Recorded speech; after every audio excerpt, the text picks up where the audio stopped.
Hello, everyone. Welcome to History with Hersefat. I'm your host, Chris, aka Hersefat. Today, I'll be talking with a couple of friends, Brad, Nick, and Steve, about the year 2001. This is the second episode of our 2000s in Reflection series. The views shared on this podcast come from ordinary people who've lived through these events. My hope is that it'll give a unique perspective on history. How is everyone this morning? Good, doing well. Doing well? Tickled to be here. Tickled. That's good. Muy bueno. Thank you, Esteban. Thank you. Just give a little bit of an update on the Russia invading Ukraine.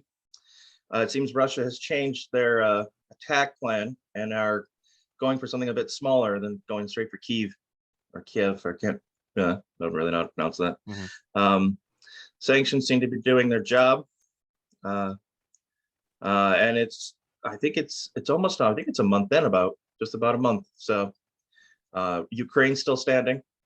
I think when Russia started this, I don't think they anticipated lasting more than a day or two, maybe a few, but it's like a month later and they're still there and they haven't really made any progress in a couple weeks. So good on them. Hopefully things de-escalate in some fashion. Have you heard the hot new rumor What's that? that Vladimir Zelensky is going to be at the Oscars? Because Americans need to make it all about us. Right. Yeah, What? who invited him? Was it like Amy Schumer or something tweeted at him or something? Like, can you come to the Oscars? Amy Schumer's got pull apparently. She's on the world stage. You get a I text from think Amy it'd be Schumer. Sean you show Penn if it was anybody. up. Yeah, he would be the one. Yeah. Yeah, that should be interesting. I imagine it'll be video conferenced in while the walls are, blowing up around him. He'll be talking about, best picture. That'll be good to know. Yeah. So for a future podcast, we'll be doing the housing market crash of '08 next week. We'll start on that and we'll do our continuation with the year 2002 the week after that. So something to look forward to. Yes. One more question: if you could choose a category for Vladimir Zelensky to introduce, what category would you have him to? Best action film. Best comedy? Yeah, Best rom-com. there you go. Yeah. Since he was stand-up, yeah, maybe best comedy. Yeah, Oh, yeah, that's what I That's said. true. He'll probably end up doing best Yeah. picture. What are they going to do if like something horrible happens in the middle of that? It's not pre-taped, it would be live, right? So like it's all like, all right, the Yeah. best picture winner is silence, Or you just technical difficulties. guards. You just see guards come in and just take them Hey, away. This is a good segue. We're about to talk about 2001. So what's a little bit more trauma in 2022? It's Right. Yeah, exactly. Yeah. Mhm. As for right now, we got a little special treat for our new guest here, Brad. We're going to Who, ask him me? 10 questions to just get a better idea, better feel for who he is as a person. Maybe. We'll see. Whoa, Just, you can't put me on the spot like this. So it's all right. These are 10 questions that are based off of Bernard Pivot, I believe his name was. He was a French journalist. He had this questionnaire he came up with that was used by James Lipton for the show Inside the Actors Okay. Studio. So You've these are told me about this. so these 10 questions I will give to you now, and we will start with what is your favorite sound? Hopefully it's silence. Oh, I That like worked. the sound of silence. I think you've asked me that before. Mhm. Oh More yeah, than well, likely. like a train horn off in the distance. Train It's a horn really off. neat sound. Okay. Like Okay. out in the open. What is your least favorite sound? Oh, baby's train horn up close. baby's crying. Baby's crying. Gotcha. Yep. Gotcha. Can't stand it. What what is your favorite word? Favorite word? Any language. Onomatopoeia. Onomatopoeia. Yeah, Right it's on. just fun to say. Yeah, it is. That is a fun word to say. What's your least favorite word? I don't know. I feel like all words are beautiful. Yeah. So I'm gonna say beautiful is my least favorite word. Ironically. Yeah. No, a lot of women that I've asked this question to, they've moist is a word that they a lot Yeah, of them hate. yeah. Moist. People have a problem with that. Yeah, I don't Yeah, know. moist is not a thing. Not for them. Moist is not a thing. Yeah, not at them. They won't deal with it. They don't believe in moist. The okay, so the next question is, what is your favorite curse word? Any Mm, language. I want to. Fuck. That's Yeah. too. That's too easy. There you go. Like that's the big one. Yeah. Good curse word. I don't know. Shit. Shit. Like shit. Shit. That's a good one. Yeah. I like pendejo. It's Mm. asshole in Spanish. Well, I'm not multilingual, so Neither am I. I only know Esteban curse might know words. something about Yeah. this. Esteban. He's fluent in Spanish. Chupas mis huevos. There it is. Don't C. even know what he's saying. Don't even know what he's saying. Wait, what's My Said ball. something about Jose Cuervo. Jose. So the next question is, if aside from the profession that you have right now, if you could do anything, what would you do? You know, what's your Oh, dream man. job? Dream profession? Hmm. What would you do? I don't know. I would like to just travel around the world. Travel? Like, yeah. I don't. That's not really a profession. Like an but Anthony Bourdain sort of deal? Where you try yeah, and yeah. I'll go around and eat food. Yeah, that sounds like a Okay. good profession. There you go. It You just could sounds eat like like tourism to me. like Yes. like baked goods or something like Bradley's Bakery. You know, Bradley's Baked Goods travels around the world eating cupcakes. Mhm. What profession It would just you gets not? bigger every season. Right? Like season 6, he's got diabetes. Yeah. He's got to like take insulin with his cupcakes. And then- Yeah. The season finale is my funeral. Not the season finale, it'd be the series finale. So The I got series. he come back Yeah. next year. He didn't actually die. Right, yeah, he comes, brings you Liars. back on strings. Just got a defibrillator on standby. So yeah. What profession would you not like to do? You can't Oh, say the there's one a- that you're in right now. There's a bunch I wouldn't do. Let's see. People say trash man. No, I would enjoy being a trash man. Mm. Working, I don't know. I would not enjoy working with people. Working Any with job people. where you have to work with people. Gotcha. But I want to say this. Did you ever have a teacher, any of you ever have a teacher that tell you, like, if you didn't do your homework, that you'd be the garbage man someday? Did they ever like threaten you with that? Yeah, some variant of that. Yeah. And Flipping then now, burgers. like, now I know, like that person, the garbage man makes twice as much money as the teacher does. Like, Yeah. Right, It's yeah. it's a legitimate job.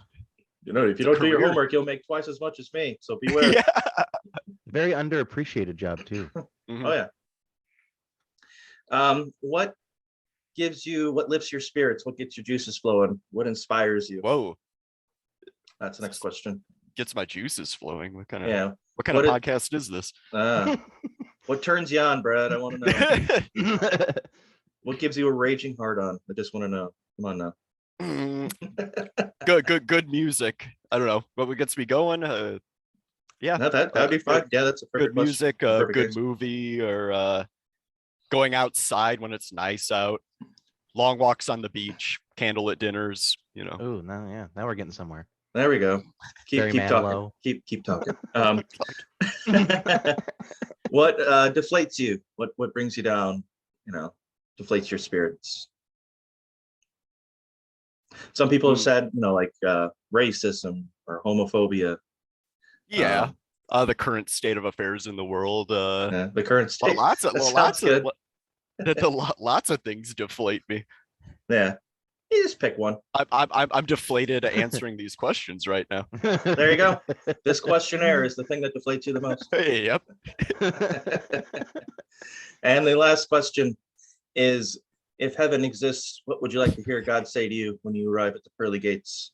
assuming it's not St. Peter. He's on break. He would say to me, "Hey, there's a chair right there, and we have a fresh pot of coffee brewing." Like, all right. There you go. I wonder what coffee and what heaven tastes like. Heavenly, I imagine.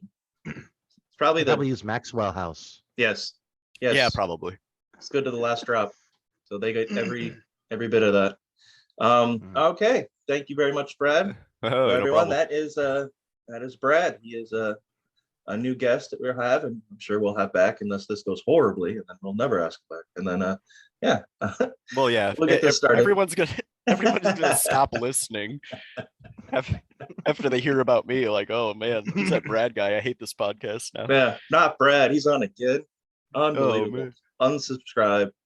I'll just change my name. Yeah, they'll never know. They'll never know. Oh yeah. Okay, so we're gonna start off here with 2001, and the first thing that I noticed that seemed to be a pretty big deal, on January 9th, iTunes is launched. iTunes. I remember that was pretty much just a place for me to put all my LimeWire Napster songs on, if Mhm. I were to use it at all. Mhm. That is I- exactly what I did.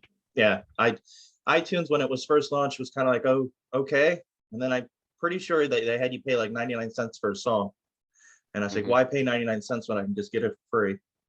But it would be nice to Yeah. just store these songs in a place, so iTunes is perfect for that.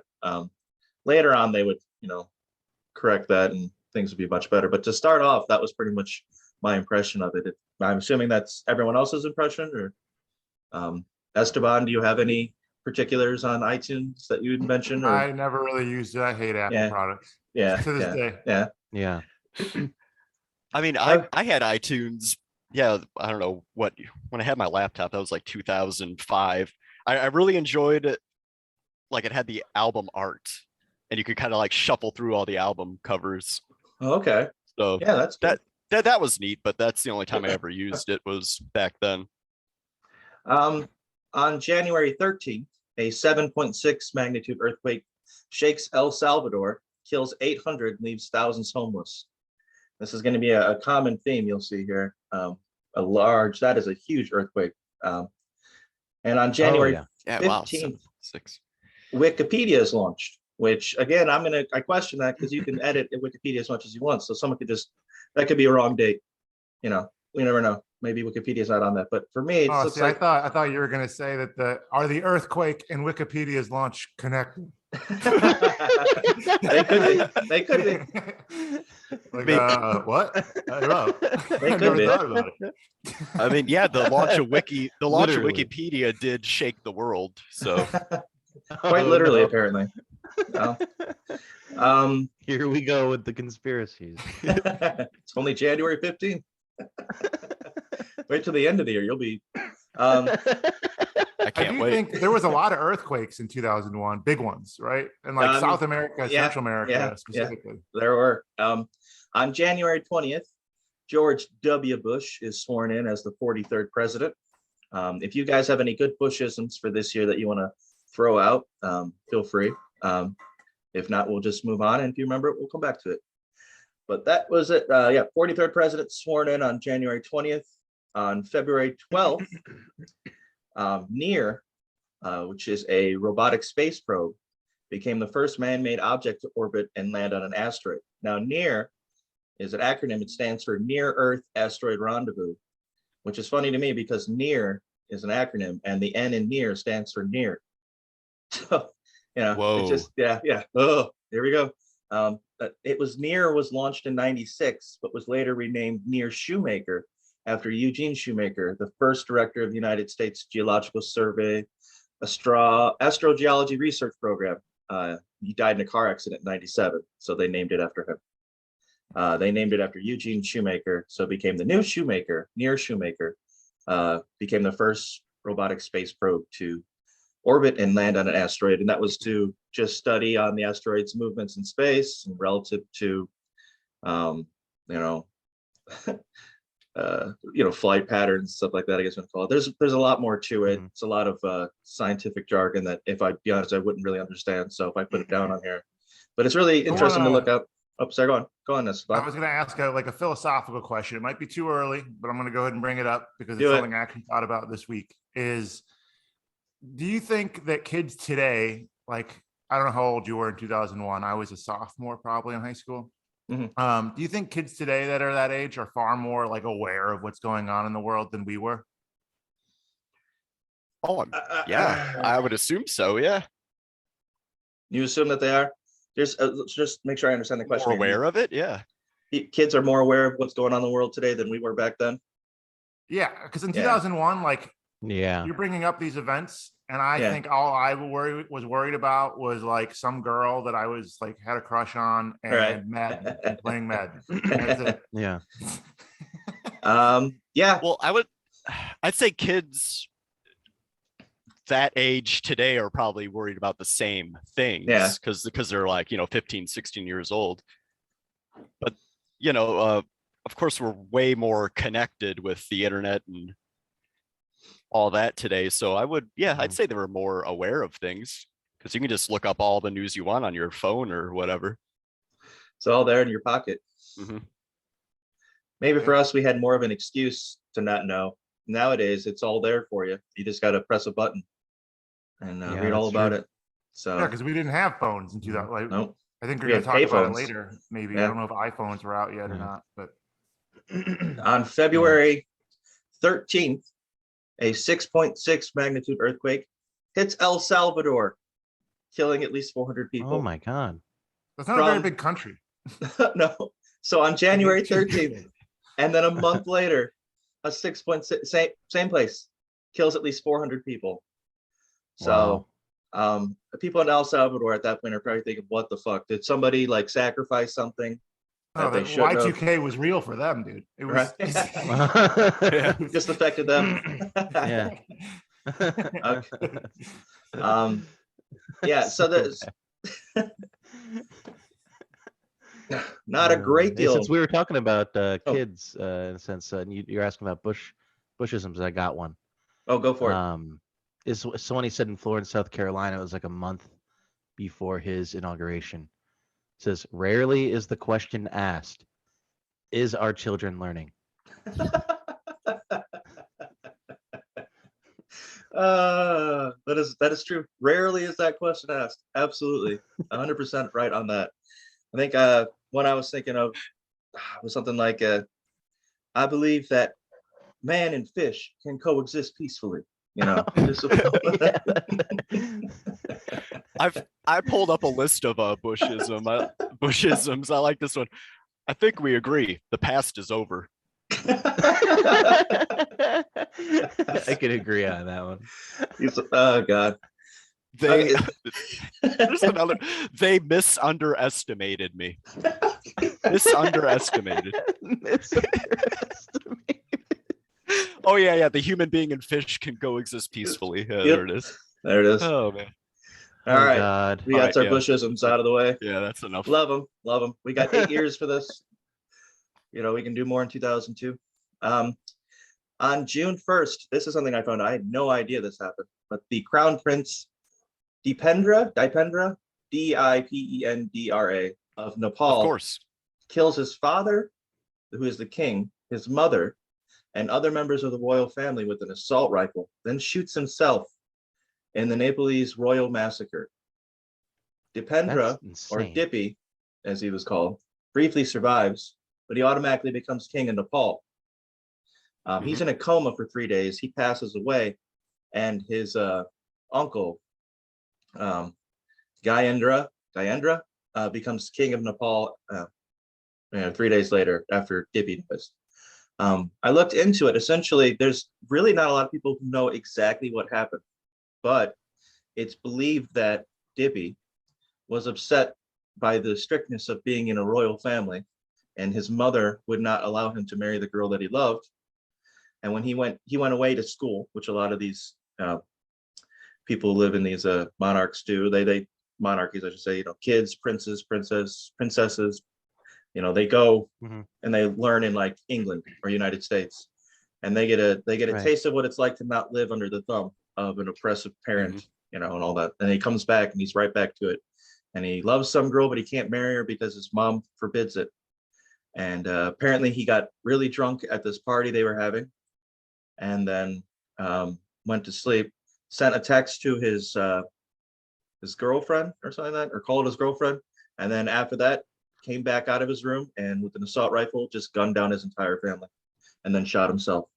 So, not quite sure what happened, but those were the rumors, and that was just the craziest thing because I was saying it was like the Red Wedding in Game of Thrones, but it would be if Robb Stark was the one who went nuts and just killed everyone. That would be the accurate represent, what that would be like. Mhm. I know. So then, go on With an assault rifle. with an assault, right? Yeah. Which would have turned the tide of those wars much into their favor. Sounds like he should have quit while he was ahead. Like, why do you shoot himself? Like Right. he There did it it. He is. was king. Right? Yeah. Problem solved. He was Right. king. Yeah, and he could have married whoever he wanted. Yeah. Yeah. I just imagine know. of the guilt of shooting your father, your mother, your sisters. Right. Probably caught up to him within a few Yeah, I seconds. guess. And then- I guess that And would now weigh he's heavy. Kingslayer. Yeah, Mm, Yeah. double Yeah. because he was king and he shot himself. yeah, Right. And yeah. self that's true. Kingslayer. Hell of a title. Of course, he never even got to enjoy being king. He was in a coma the whole time, so he didn't even know. Yeah. All right. On June 5th, Tropical Storm Allison hits Houston, kills 22, damages the Texas Medical Center, and causes $5 billion in damage. This is another natural event that occurs that just it's just ravishing the whole globe in 2001. It's crazy how many of these storms and earthquakes and flood and all that just happening. It really was. It was like the end days, but they were just a year off. It wasn't the 2000s. It was 2001. Right. Excuse me. On June 11th, the Game Boy Advance is released in North America. Did you guys ever play the Game Boy Advance? I only played it once, really. I Um, had as far as a Game Boy Color. No Game Boy Advance. Color. Okay. I think I- that was the same with me too. Esteban, Game Did Boy it Advance. launch with Tetris? Because I heard an interesting story about why Game Boys always launch with Tetris, and it's because moms buy video game consoles and they like puzzles and they like Tetris. I didn't see that, but I wouldn't doubt it. I would not We're doubt gonna it. say it did. It We're sounds saying like a it. pretty. That's a pretty solid theory. I like it. Yeah. Yeah. Game Boy Advance released in North America with Tetris for the mothers out there. Yep. And the next, let's see, on July 2nd, the world's first self-contained artificial heart is implanted in Robert Tools. And he lived with no heart for about 150 days. And then he eventually got a heart transplant. But he would later die in November of 2001. But a human being lived without a heart for Wow. 150 days. Yeah. Yeah, that's So- I've lived longer. Yeah. That's it's crazy that's even, but that's pretty cool. Mhm. Unfortunately, he did die. He was obviously sickly in such ways, but Right. pretty interesting, I thought. On August 25th, 8 people, including singer Aaliyah, are killed in a plane crash in the Bahamas. Now, the plane that they used to fly was very small, very, very small. And she had her entire entourage with her. And they all crowded this plane and got on it. And then, of course, overloading, and it caused it to stutter and crash shortly I after remember taking that. off. That was big news for like Yep. 2 weeks. Yeah, it was. Then there was that movie she was in, Queen of the Damned. Mhm. That was like a big thing when she died. Yep. I think. Yeah, that helped the sales because everyone wanted to go see it. And her album that got released, what do they call it, posthumously? Yes. And later in 2001, hit #1. Simply, well, because it's she died, so you bring anybody buying that. On September 6th, the U.S. Justice Department announces that it no longer seeks to break up software maker Microsoft, instead seeks a lesser antitrust penalty. And I brought that up because I talked about that in 2000. So in 2000, the Justice Department decided to go after Microsoft. And within a year, they're like, yeah, you know what? Let's seek a lesser. Let's not damage them too bad. And that was pretty much the end of that, if I'm not mistaken. There's nothing else that came of it.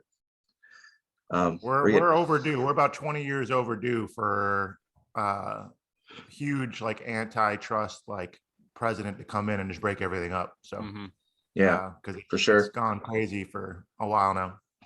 And to get Theodore Roosevelt back, dig him up. FDR is who I was thinking. But yeah, FDR, yeah. Yeah, I think Get a you're right. Roosevelt. Kennedy did too. Get a Roosevelt.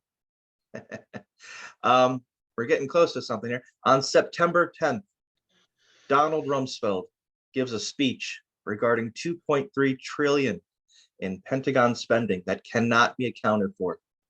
He identifies the Pentagon bureaucracy as the biggest threat to America on September 10th. Had he just waited 24 hours, Right. Donnie That Rumsfeld. doesn't look good. It No. doesn't look good on him. No. Although 2.3 trillion in Pentagon spending that cannot be accounted for, that's okay. That's not a small number by any means. To be fair, right. to be fair to Mr. Rumsfeld, we are still dealing with that problem. I was gonna say, yeah, Yeah, because yeah. like Mhm, for that's sure. nothing to just gawk at it either. That's Right. 2.3 and it can't be accounted for. What the hell's going on? So Right. I don't know if it's the biggest threat to America, even back then. He did, but like I said, had he waited, just a day, you would have figured out that wasn't the case. All right, September 11th. Oh, I want to say one more thing about that before you hop into the big one. I just from my own experience, like a friend of mine who was in the Navy would always talk about how like they would have to buy like wing nuts and bolts for like repairing parts of the ship and stuff, and they'd be paying like $15 for a bolt Mhm. to a contractor, which you can get Damn. thousands of those at your local like Lowe's store for Mhm. $1. Right. So, and that's just going on all over the place, rampant with everything that the military has to buy through Yes. contractors. So, Mhm. and that's still going on, and that's going to be a problem. We're going to have a reckoning. Oh yeah. Eventually, in one way or another. Yeah. Speaking of reckonings, September 11th, Oh no. the U.S. Hell of a segue.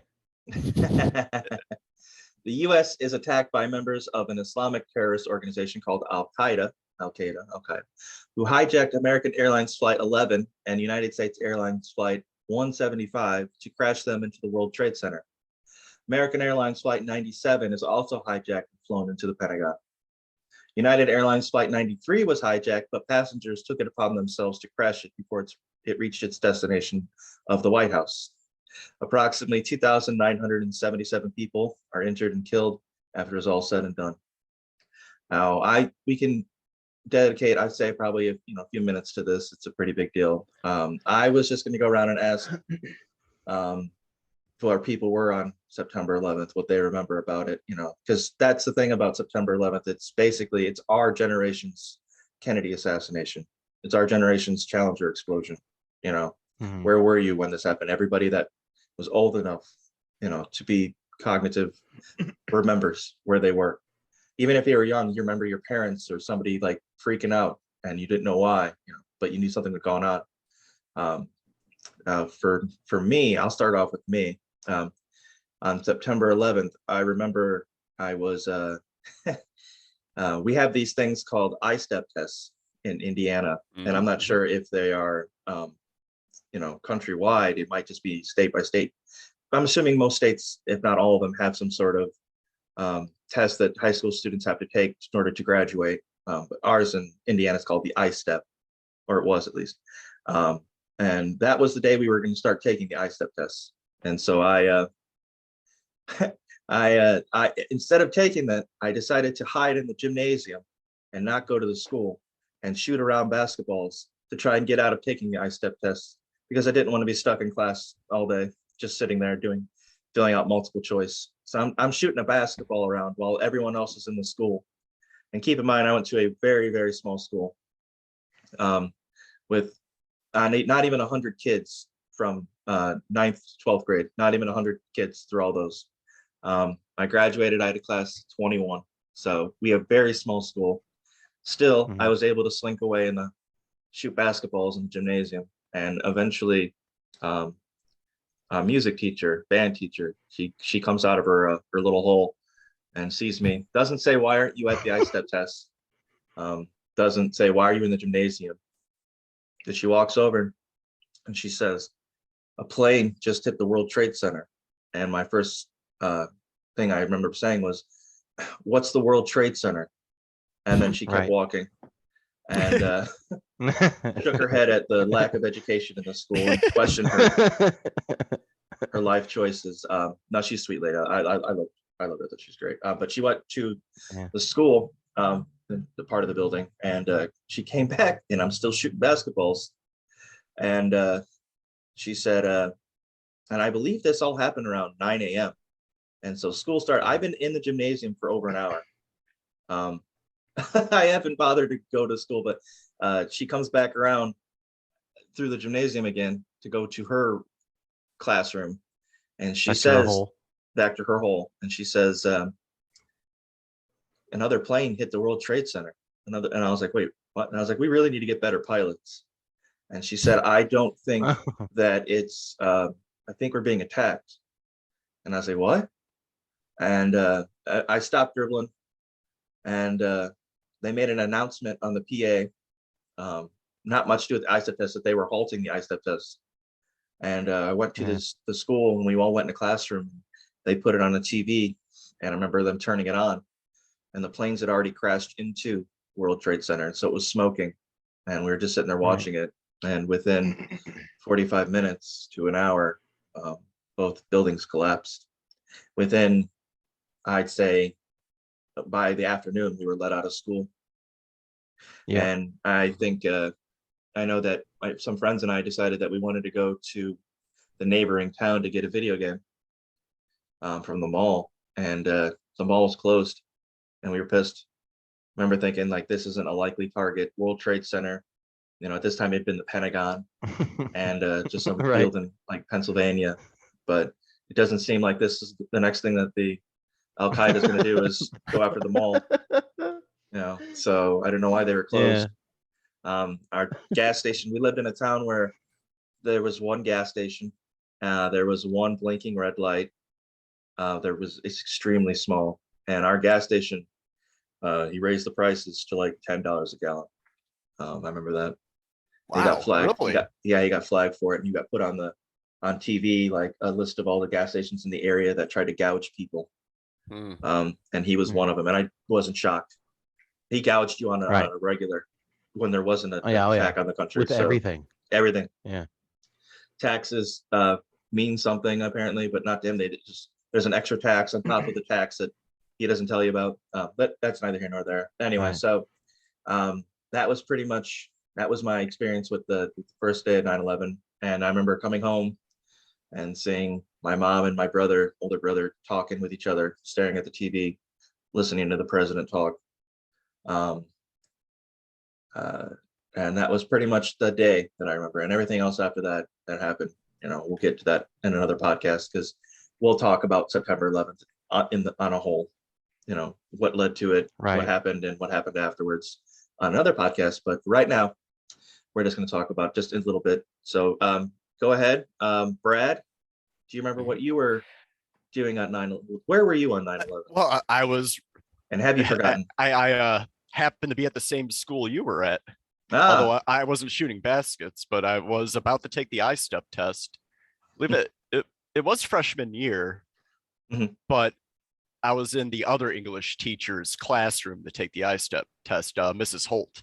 Okay, yeah. And yeah, we're all sitting there getting ready to take it. And what was it, Mr. Berger? The William? history. Yeah.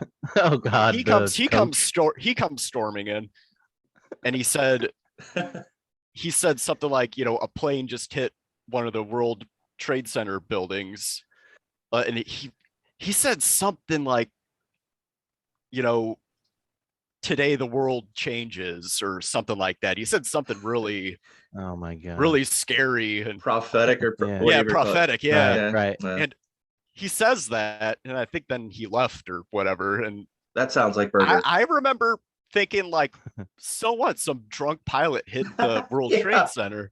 Yeah. Like, he just said a plane, so I was thinking like a little like a little commercial. like a little Cessna. like Yeah. a little single engine plane. Like, yeah, so Single what? engine, yeah. And I don't remember what happened for the rest of that. I would assume we didn't take the I step, but then I remember being in the chemistry class with the TV on, and everyone just silently watching it. hmm And then the towers fell, and I think I was in shock or kind of detached from it because it was just happening on this crappy little TV. Right. And then they Yeah. I don't think I I wasn't really scared, but it's just like, is this even happening, sort of thing. Like, what is this? Mhm. Yeah, I Right. guess it would have been shock You're in to shock. some to Which makes some sense. degree. That makes sense. And then then they sent us home, and it was weird. I remember noting how like sunny it was outside, like how bright and sunny it was. Mhm. And I remember learning later that they had grounded all the flights. And I Yes. guess it was like oddly sunny out because there were no planes in the air with the pollution or whatever. I'd have to look that up. I was Okay. like, oh, that's why. 'Cause, yeah, it just seemed weirdly bright outside. Hmm. But Hmm. yeah, I don't know why I remember that out of all That's out of yeah. everything. I just remember that part. But yeah, I went home, and God, it was just weeks and weeks of news on every channel. Mhm. Yep. Just Absolutely. replaying it over and over again. And who did it? Oh, it was this group. It was the Taliban. It was Osama bin Laden, and Mhm. Bush speaking, and repeating. Eventually, there came out some conspiracy theories that it was Bush that did it. And it was all Oh his yeah, plan. yeah, that's the whole Right. thing. Yeah. That's a whole thing. I'm not Yeah. going to get into that. I got to give that. But any- at the any time, it credit. was just a lot of it was fear, of course, but we were all reassured that they're not going to destroy Wanata or La Crosse or anything like that. right. It's not a. Yeah. Well, we did think because Wanata, its slogan is the crossroads of Indiana, and Indiana is the crossroads of the United States. Yeah, So well, if you want to pinpoint, if you want to you're take giving out, you're giving out the secret, man. If they take out Wanata, that collapses the entire country. The whole economy goes down. Yeah, the whole Yep. economy goes down. It goes down with the Burger King and the Subway and the pizza We can't afford to places, lose it all that. goes down. We can't afford to lose those. But yeah, that's about That's all I pretty have much to what say it- about it. About 9/11. Esteban, Nick, thoughts? Yeah, Uh, Esteban, you go. Esteban. you Esteban. go. Yeah, I went to a different school than these folks. I was at an international boarding school. We had like morning assemblies, and then we had our classes. I remember, I don't know if it was my first or second class of the day. It was a normal morning, but then I walk in the government class, and one of the other students says that a plane flew into the World Trade Center. And as I mentioned earlier, me as a sophomore, actually, this would have been the beginning of my junior year because it was September. So that makes sense. But I still didn't know what the World Trade Center was. Like Yeah. you guys, I don't know what it is. Aaliyah had just gotten in a plane crash like 2 weeks ago. I think I sort of shared the same sentiments, what musician was on this plane. And, Right. and no, it's, I had no idea, no grasp of what was going on. But we, instead of sitting there in government class, decided to go down to the AV lab because in 2001, you couldn't just watch stuff on your phones or in your classroom. We Right. didn't have TVs yet or anything in classrooms. We had one room that had a TV in it. And we went down there. We were the first class in there. And we turned it on, and it was like one of those big projector TVs, like 40 inches, that were like pretty cool in the 90s, but now it was the 2000s. And we were watching it, and it was a blurry picture, and you had all the talking heads talking about, how awful of an accident this was. And I echo their sentiments. When the first plane hit, from the moment between the first plane and the second plane, the narrative was that this was an accident and somebody flew into that World Trade Center tower. That's what everybody was saying. It's not just Mhm. us. That's what the TV was saying. Right. That's what our teachers were saying. Oh man, what an accident! Flying too low, somebody just hit the tower. Mhm. But I happened to be in there real time when the second plane hit the other tower, And then it was like, that was probably the most, it still is probably the most like terrifying like experience I've had. You're sitting in a classroom full of other kids. You're getting out of government class, watching TV, and then all of a sudden you see another plane fly into another building in real time. Mhm. And in the broadcasters too. Like I remember like they didn't know what to do. Right. No, not at So all. I mean, just when you say it was like the Challenger explosion, that is probably the closest example. Obviously less people died in that, but the trauma, Right. That's what the I mean. level of Yeah. like just collective societal trauma that was experienced all at once at the same time. You wonder, I often joke with kids today, I'm like, we saw a bunch of people die live on TV when I was in high school, and then things just never got better. Yeah. Yeah. You wonder why I am the way I am. Yeah. There you go. But that's what happened. The rest of the day kind of was a blur. I know I was at an international boarding school, like I mentioned, and one of the kids was from Ghana. His dad worked in the World Trade Center, was there that day. He survived. He was fine. He Whoa. got out, but he was there. And, he was Damn. in my grade in my class, and having him Right. freak out when that all happened. Oh, yeah. Jeez. I That's can only crazy. imagine. Can only It was a imagine whole what he other was going thing. through. Right. Yeah. And then we didn't have football practice either or anything. I Makes remember sense. like Right. Brad said, this really sunny day, no planes in the sky. That's all I remember. I want to add real quick. My mom and dad were, my mom was taking my dad to a doctor's appointment in Chicago, and she was driving on the Dan Ryan Expressway, and all the cars stopped, which isn't normally something to be shocked about. It is the Dan Ryan. There's traffic jams, but everyone stopped at once, and nobody drove, and everyone turned to the radios that were like radio stations they were listening to, just cut out the song, went straight to what was going on. And my mom's dad, my grandpa, was calling her to try and get a hold of her to see where she was at, because he knew that she had to go to Chicago at some point, and we didn't know what was going on. So it was possible that Chicago could be attacked, and my parents were in Chicago, like driving downtown to go to a hospital for an appointment. You just didn't know the amount of uncertainty and fear that just built from that Yeah. moment. Stays with us still. Nick? Well, I say I went to the same school as Chris and Brad. But it's funny because they were they're in high school. Then I was in elementary school at that time, and I was in 4th grade. And I remember when it happened once again, like the teacher comes in, says that the World Trade Centers have been attacked, right? Or like planes have flown into the World Trade Centers or whatever. Again, I had no idea what they were. Had no idea where they were, what she was talking about, Mhm. But I remember her looking for a TV so we can watch it or whatever, watch the news. There was no TV available, so she drew the towers on the chalkboard. And she just kind of that's what I remember, because Did she draw she was people trying to- jumping? No, right? No, man, no.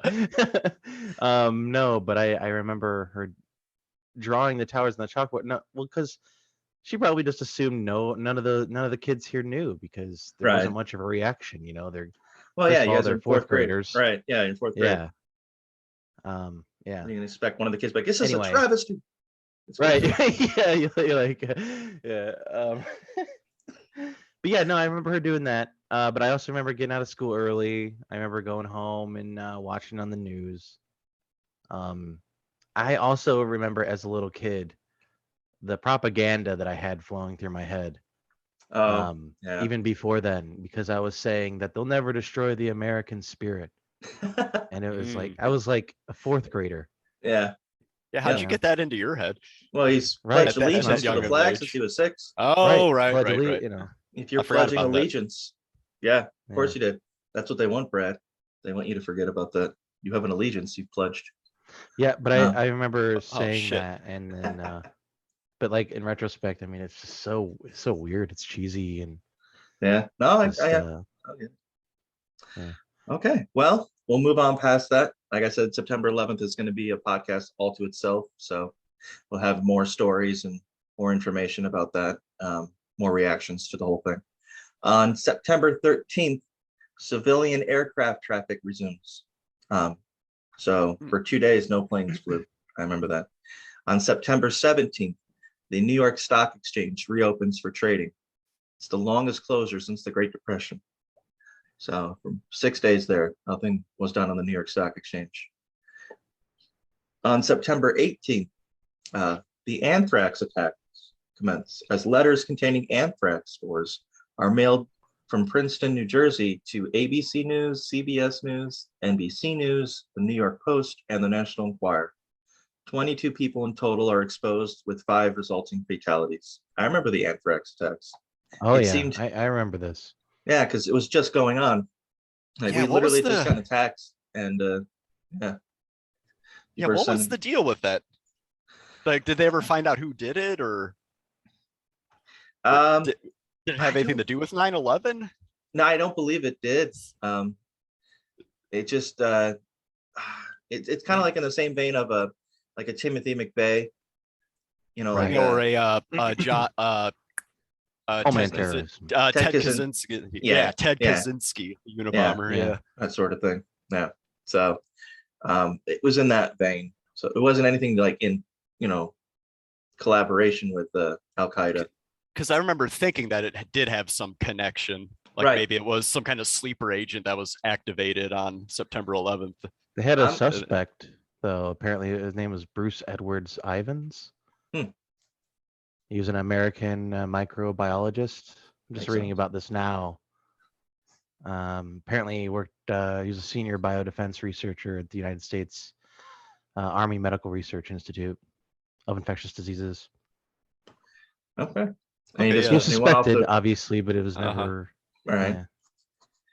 All right. On September 20th, in an address to a joint session of Congress and the American people, President Bush declares a war on terror. Now, Mm. war on terror. Could there be a more meaningless statement? What does Well, that even the- mean? The An terrorists attack hate on our fear? Are we gonna do that now? Right. Yeah. they they hate our freedom. The terrorists hate our Right. freedom. Yeah. Well, they definitely, yeah. This is the beginning of the decade of wrath, dude. Remember Yeah. when I told you the 7 deadly sins? America likes to have one like theme for a decade. This is the beginning of wrath. It doesn't. I mean, Uh, it's just I agree. It is absolutely the decade of wrath, and begins with the war on terror, or I guess it begins with 9/11, but Mhm. escalates. The war on terror. It doesn't make any sense. It never made any sense to me. It's The war on it's crime also doesn't make any sense. Exactly. In the same in the same or the way. war on drugs. war on drugs. Right. Yeah. Anytime there's a war on something, or on Christmas, it's probably not a thing. Right. you know? Yeah. Yeah. Right. Yeah. It's But just we love to go to war on things. yeah. Right. Yeah. Yeah. Like ambiguous concepts, you know. Mhm. The war on depression, you know, the war on I don't know. Just anything, war on You know, anything. there's no war on like obesity or anything like that. War on rampant obesity. I Well, don't- we'll did see. did we make peace? Like, is there a diplomacy going on there? Yeah, we have a treaty with obesity, I think. Yeah. Okay. On October 7th, the US, along with other participating nations, invade Afghanistan to begin the war on terror. And I remember I think it was Borat when he's at the rodeo.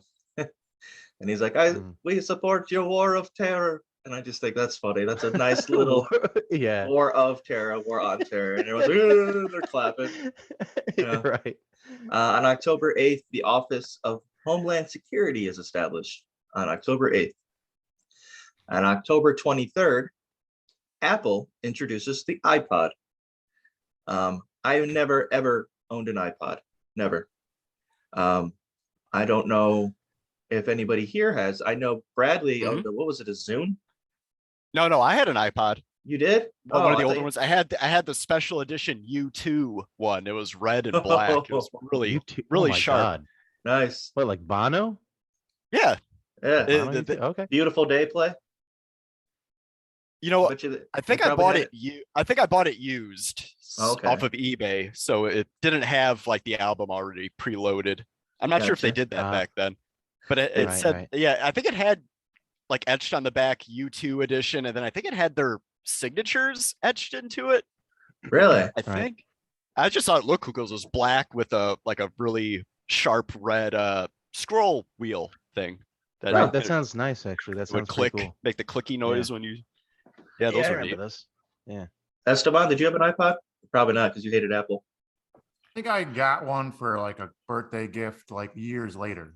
But no, I didn't buy one in 2001. I didn't know what it was. I don't know what I don't think I was listening to music yet.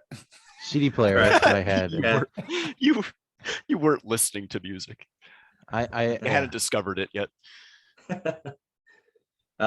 walk Yeah, basically yeah. like a Walkman, a CD player. That's what I was using. Yeah, With that's pretty much what I was using too. Or I had like my own little boom box in my room that I had a CD player that I Right. put my CDs in there. I legit would like still use the cassette and record like Q101's Top 9 at 9. That's Yeah. what I think I was doing still. I did that too. Wow. I did that too. The top Right. 9 at 9. I remember that. Yep. Holy Top 9 at crap. 9. Was that with Uh, Mancow? No, No. no. Was That was someone a else? JVR or James Van Osdale was his name. JVO. Yeah. Oh, okay. But Mancow was Mancow's morning And Madhouse. Yeah, Yeah. Oh, yeah. Madhouse. Yeah. yeah. It- He jumped around from one radio station to another. Mancow, and he ended up on Q101 for a little bit, but I think they got rid of him as well. On November 15th, Microsoft releases the Xbox in the US, entering the video game market. First Xbox console. I never owned one. Pretty sure Nick didn't either. Brad, did you ever own an Xbox? No, I knew a couple friends who had an original Yeah. Xbox, and I just remember Mhm. it was gigantic. Right? It's just this huge, I don't know, it's just this giant slab of The plastic. cinder block. Yeah, it was Yeah. like a black cinder block. I remember playing the original Xbox first time. It was at Tony Ramirez's house, Mm. Oh, right. and they had Quake, and that was a pretty fun game. I was having a good time. Yeah. Esteban? No Xbox for me. I think I was still in my first year of a PlayStation 2 at that point. Gotcha. Right. Do you remember first thoughts on the Xbox when you heard it got released? Any? Because I remember thinking, this is gonna suck. This Xbox, come on now. You got a PlayStation, you got Right. Nintendo. They're not gonna. Are you really gonna move in? They have the Dreamcast still, Sega. Right, What is right. what is the Xbox gonna do? It's Microsoft. They don't have any original titles that are worth playing. I'm thinking they don't have anything, right off the gate that seems exciting. Of course, in my own ignorance, I didn't really look into it. It was one of the games that launched with Microsoft releasing the Xbox was Halo, which is a pretty groundbreaking game when it got released. Now, one of the things I do remember about the Xbox thing I hated right off the bat was the controller. It was so fat and Oh, ridiculous. yeah. There was no reason for it to be that big. No reason. But the Dreamcast had something similar, but it felt a little bit more comfortable in your Right. hands We had a than the original Dreamcast. Xbox. Well, Yeah. I think yeah. too, the Xbox, what made it unique and what made it work was how easy it was to like jailbreak, and people that were like Yeah. really into like that stuff and like hacking and like modular stuff were able to do crazy things with it Mhm. because it was Mhm. Microsoft. It was using the same like computer program as like your computer, right? So Yep. Right. you could hack into it, download and like put games on there that you didn't buy. Like, so it's all like the people that were pirating stuff that made the Xbox great. Right. There was some features on it I thought were really cool. It played CDs and stuff like that. You could have your own tracks. You could burn those tracks onto the Oh, Xbox yeah. and play them along when you were playing a game. Mhm. It was cool. The more I actually spent time playing it, I was like, this actually isn't a bad little system. And Mhm. what when the PlayStation 3 was released and the Xbox 360 as well, I went with the Xbox. By the next generation, I had made the switch from PlayStation to Xbox, and I haven't gone back. On November 18th, Nintendo releases the GameCube in North America. On the release of the GameCube, Luigi's Mansion was released with the GameCube. Pikmin was released with the GameCube. A couple of those games. I didn't personally own a GameCube, but I knew other people that did. I remember the little discs. the little game discs. Like I was like, Mhm, they're yes. so fucking Mm. tiny. To avoid I remember we had a GameCube in the house at once. I don't remember where it came from necessarily. It's just been so long. I We played had a Resident GameCube? Evil. I don't remember that at all. Yeah. I think I might have been borrowing it at one point. But I remember I was playing Resident Evil on it and Pikmin as well. That's crazy. I remember I've heard of borrowing a video game, but an entire console is Yeah. that's something else. Yeah. I remember I remember I Yeah. remember the stark contrast between like the GameCube and the Xbox. right? The Xbox is Oh, this you're right. giant extreme X green X monster energy thing. And the The GameCube Kyle of consoles. this cute little purple box. Yeah, like a Tiny tissue little box. disc. Yeah, A a tissue little- box, yeah. Oh, yeah. Oh god, yeah. So I remember they got the little discs because they were worried about people, what do they call it, like ripping them off and making copies of their Yeah, video they had games. like a proprietary format there. Their Mhm. little discs. We'll talk more about Nintendo GameCube in a little bit here, but yeah, November 18th, that's when it was released. On December 2nd, Enron, you remember Enron, files for Chapter 11 bankruptcy. Oh yeah. Now, Enron, there's a movie called Enron, The Smartest Guys in the Room. I think it's worth taking a look at, checking out. It's okay. It gives you a detail of what's going on behind the scenes and all that stuff. But essentially, they cooked the books on their earnings and made false claims about their earnings. They defrauded investors because investors thought they were making Oh, I money when see. they weren't, and auditors weren't doing their job and following up with it. So when a well-respected auditor signs off on the company saying, yeah, they're good, and they're actually not good, how is it everyone else's fault? But 20,000 people lost their jobs, 401ks, pensions, millions and millions more were affected. They lost like $67 billion or something like that. They were a huge company. Like the Houston Astros arena stadium, wherever they play, was called the Enron Stadium. It's all in Houston, all Houston. In 2009, a list posted on portfolio.com ranked Kenneth Lay, who was the founder of Enron, as the third worst American CEO of all time. So who are the first two, you wonder? But Kenneth Lay, yeah, I believe he went to prison for it as well. It was the largest bankruptcy in U.S. history when at the time at least. So that was a big deal, and then also the ties to their donations to the Republican and Democrat parties, but mostly Republican. Being Houston, being from Texas, ties to the Bush family, George H.W. Bush especially. Kenneth Lay was close with him, so it's all connected in the little ways. I don't know how much of a conspiracy it is. It just could be the fact that they're big name people in Houston. They're probably going to know each other. It's usually how it goes. And with that, we will move on to our entertainment section of 2001. If you guys can remember any movies from 2001, the one that won Best Picture, I believe, was A Beautiful Mind with Russell Crowe. But Lord of the Rings, Okay, yeah. Fellowship of the Yeah. Ring came out in 2001. Oh, there you go. Yeah. I Right. definitely saw that in theaters. I Enemy did. at the Gates came out. Did it come out in 2001? Yeah, Enemy at the Gates. Yeah, That was a good I one believe too. it came out in 2001. Um, Yeah, it's 2001. Pearl Harbor. Yep. I had never even, I mean, this is going to sound embarrassing, but I'd never really even heard of Lord of the Rings. I'd never read any of the books. Wow. I had never any of that shit back in 2001. Back in 2001, I'd never Yeah, even heard of it. neither had I, but Yeah. I don't know. It was just like a fantasy Yeah. epic movie. It's like, oh, I gotta see that. Right. Yeah, just thinking about it just surprised me because it's like neither had I. Yeah. Yeah. It's so weird to think that that I didn't know about it when the movie came out. Mhm. It's so weird. I first saw it for the first time at a friend's house who had the DVD of Lord of the Rings. And I was like, I'd never seen that movie or heard of it. And they're like, you've never seen it or heard of it? You must watch it now. And it was after we watched like every Evil Dead movie. We followed up with Lord of the Rings. And I was entranced. I was absolutely, enthralled with this movie. And I had to go home because I had a curfew. And I was very upset, and I couldn't wait to watch the end of it to see how it all went. And then I found out that it was a 3-part movie, Right. basically, Uh-huh. and I was disappointed. Esteban, do you remember Lord of the Rings? First time watching it, or did you know about it before it came out? He's Yeah, not there right he now. is MIA right now. Oh, He's is he? MIA. Yeah. Yeah. There's a lot of good comedies that came out. Shallow Hal, Super Troopers, Zoolander, Mhm. Evolution. Okay, so A lot of good my comedies. top movies, not personally, but the top movies for 2001. Top movies for 2001. I got away from the mic there.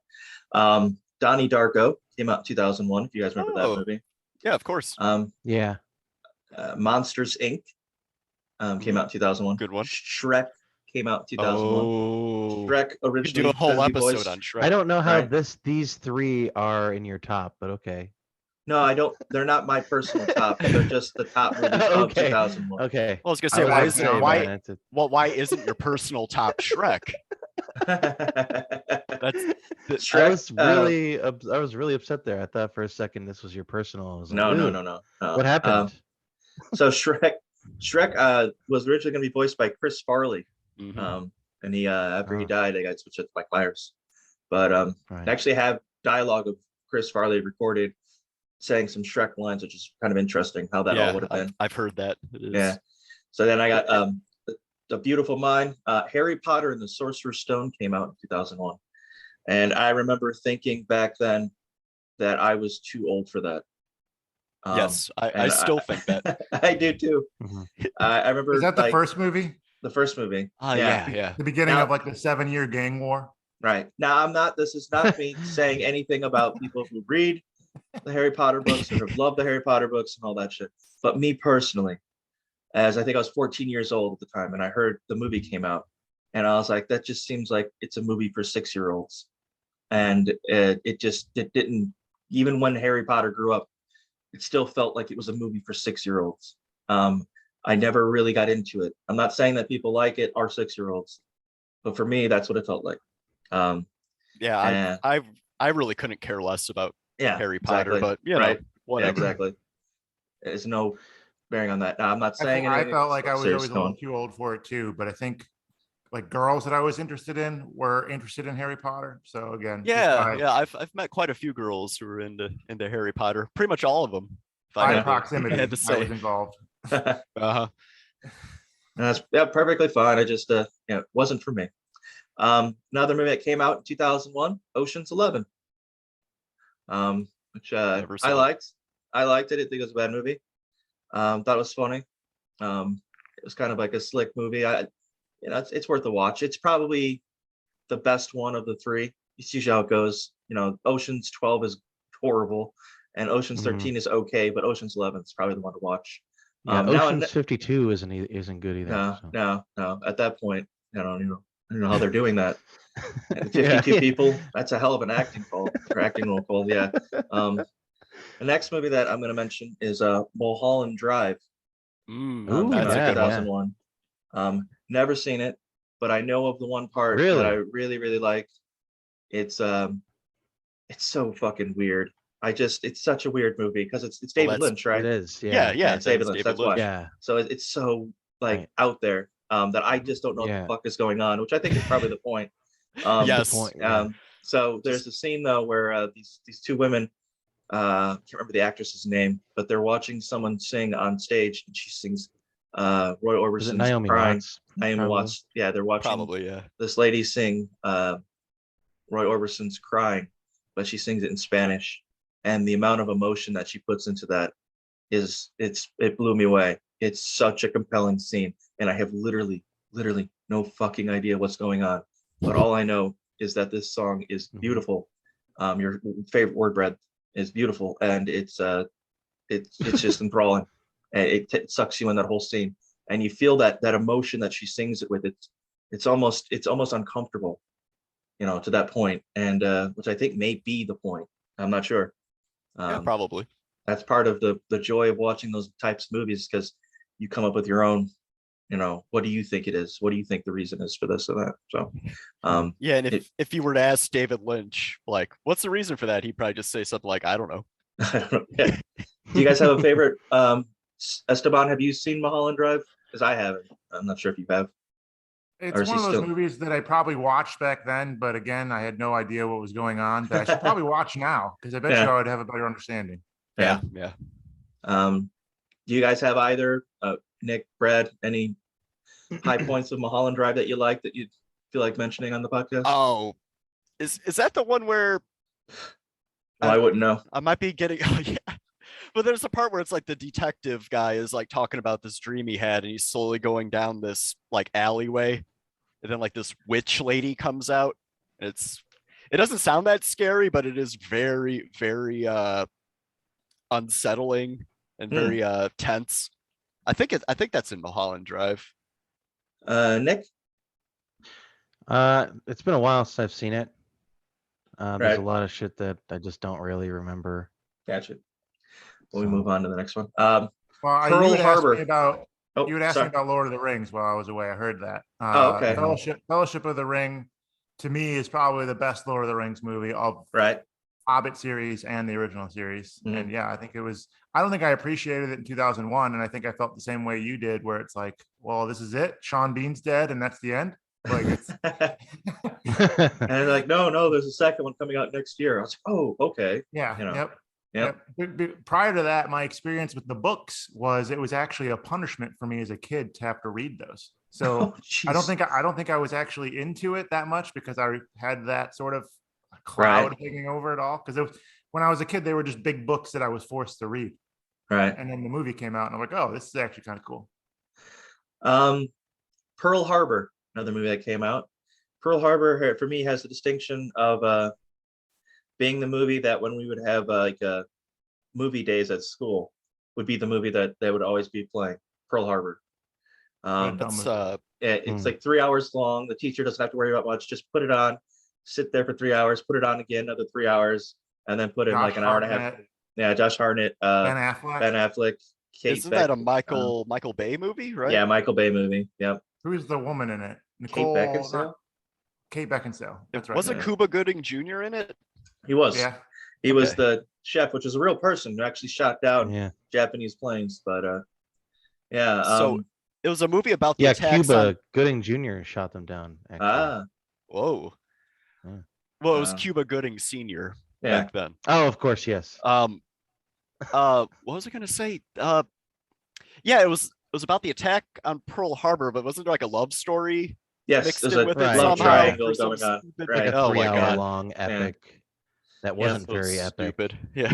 And then they Yeah. also mix in Doolittle's raid at the end. People forget that they bomb Tokyo at the end of the movie. Do Right. they really? Is that Yeah. Yeah. Yeah, the same people that were That's at where- Pearl Harbor.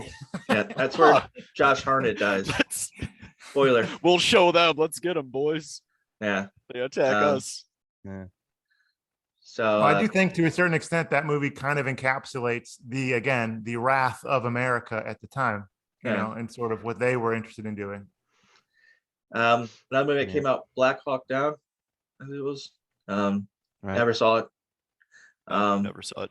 Never saw it. I've heard some reviews saying like it's one of the most realistic war movies in terms of combat. Yeah. Like I feel like combat, like veterans. I think say it that. was nominated so. for like Best Picture or something like that. So I Yeah. don't know if it's like necessarily, a terrible movie by any means. It's just I've never saw it. It's I boring, was just- actually. yeah, I was it's so- good, but it's boring. It's good but boring. Okay.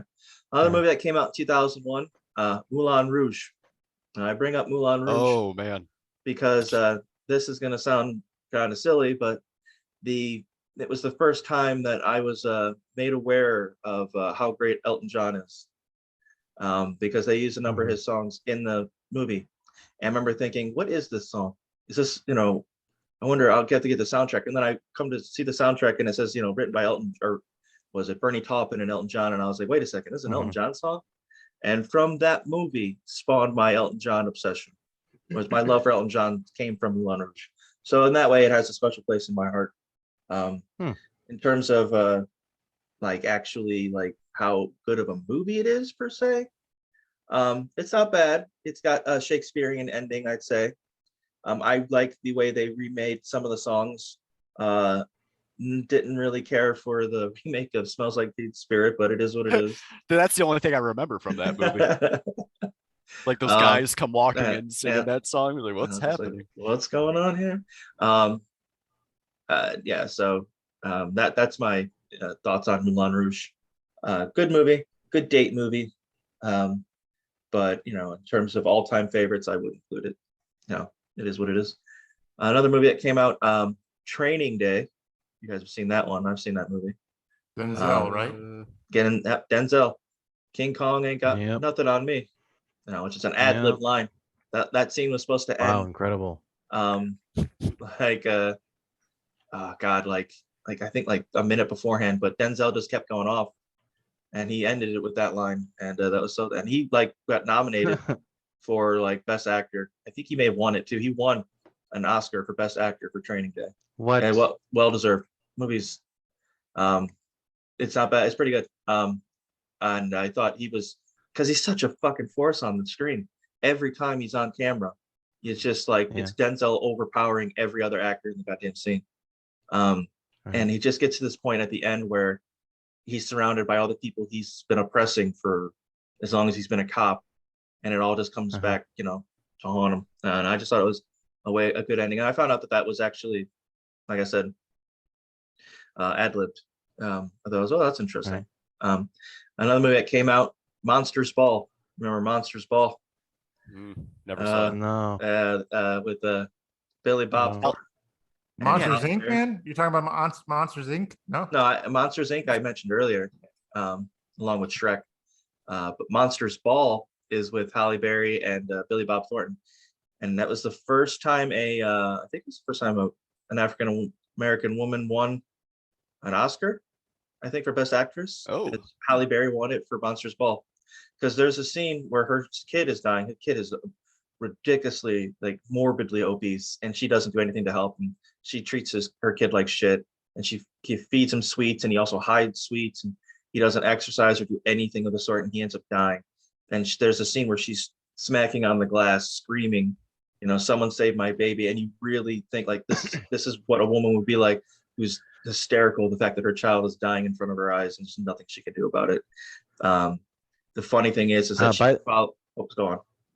Yeah, sorry. By the way, the first African American woman to win an Oscar was Hattie McDaniel for her role as Mammy in Gone with the Wind, 1939. Oh, that makes sense. Best Actress win, Monsters Ball, which is funny because she followed that up with Catwoman. Now there's a movie, and she got a Razzies for that. So yeah. And she was the only person to show up at the Razzie Awards to accept it. Right. So she was a good sport about it. She was a good sport about it too. And last movies for top movies of the year, Vanilla Sky.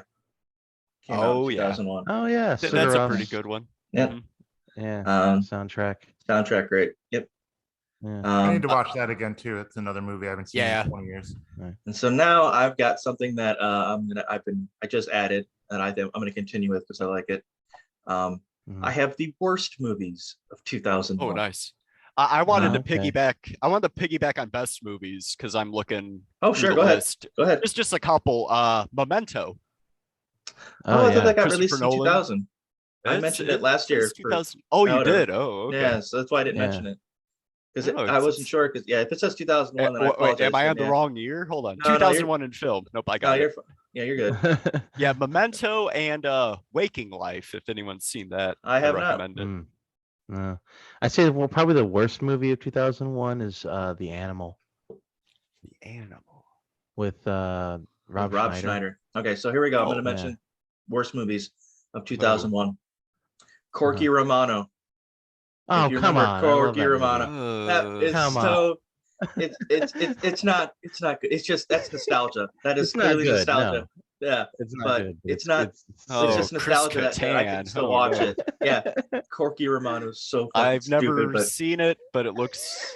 But it's got a 7% on Rotten Tomatoes. Yeah, that's 7% too high. Honestly, great.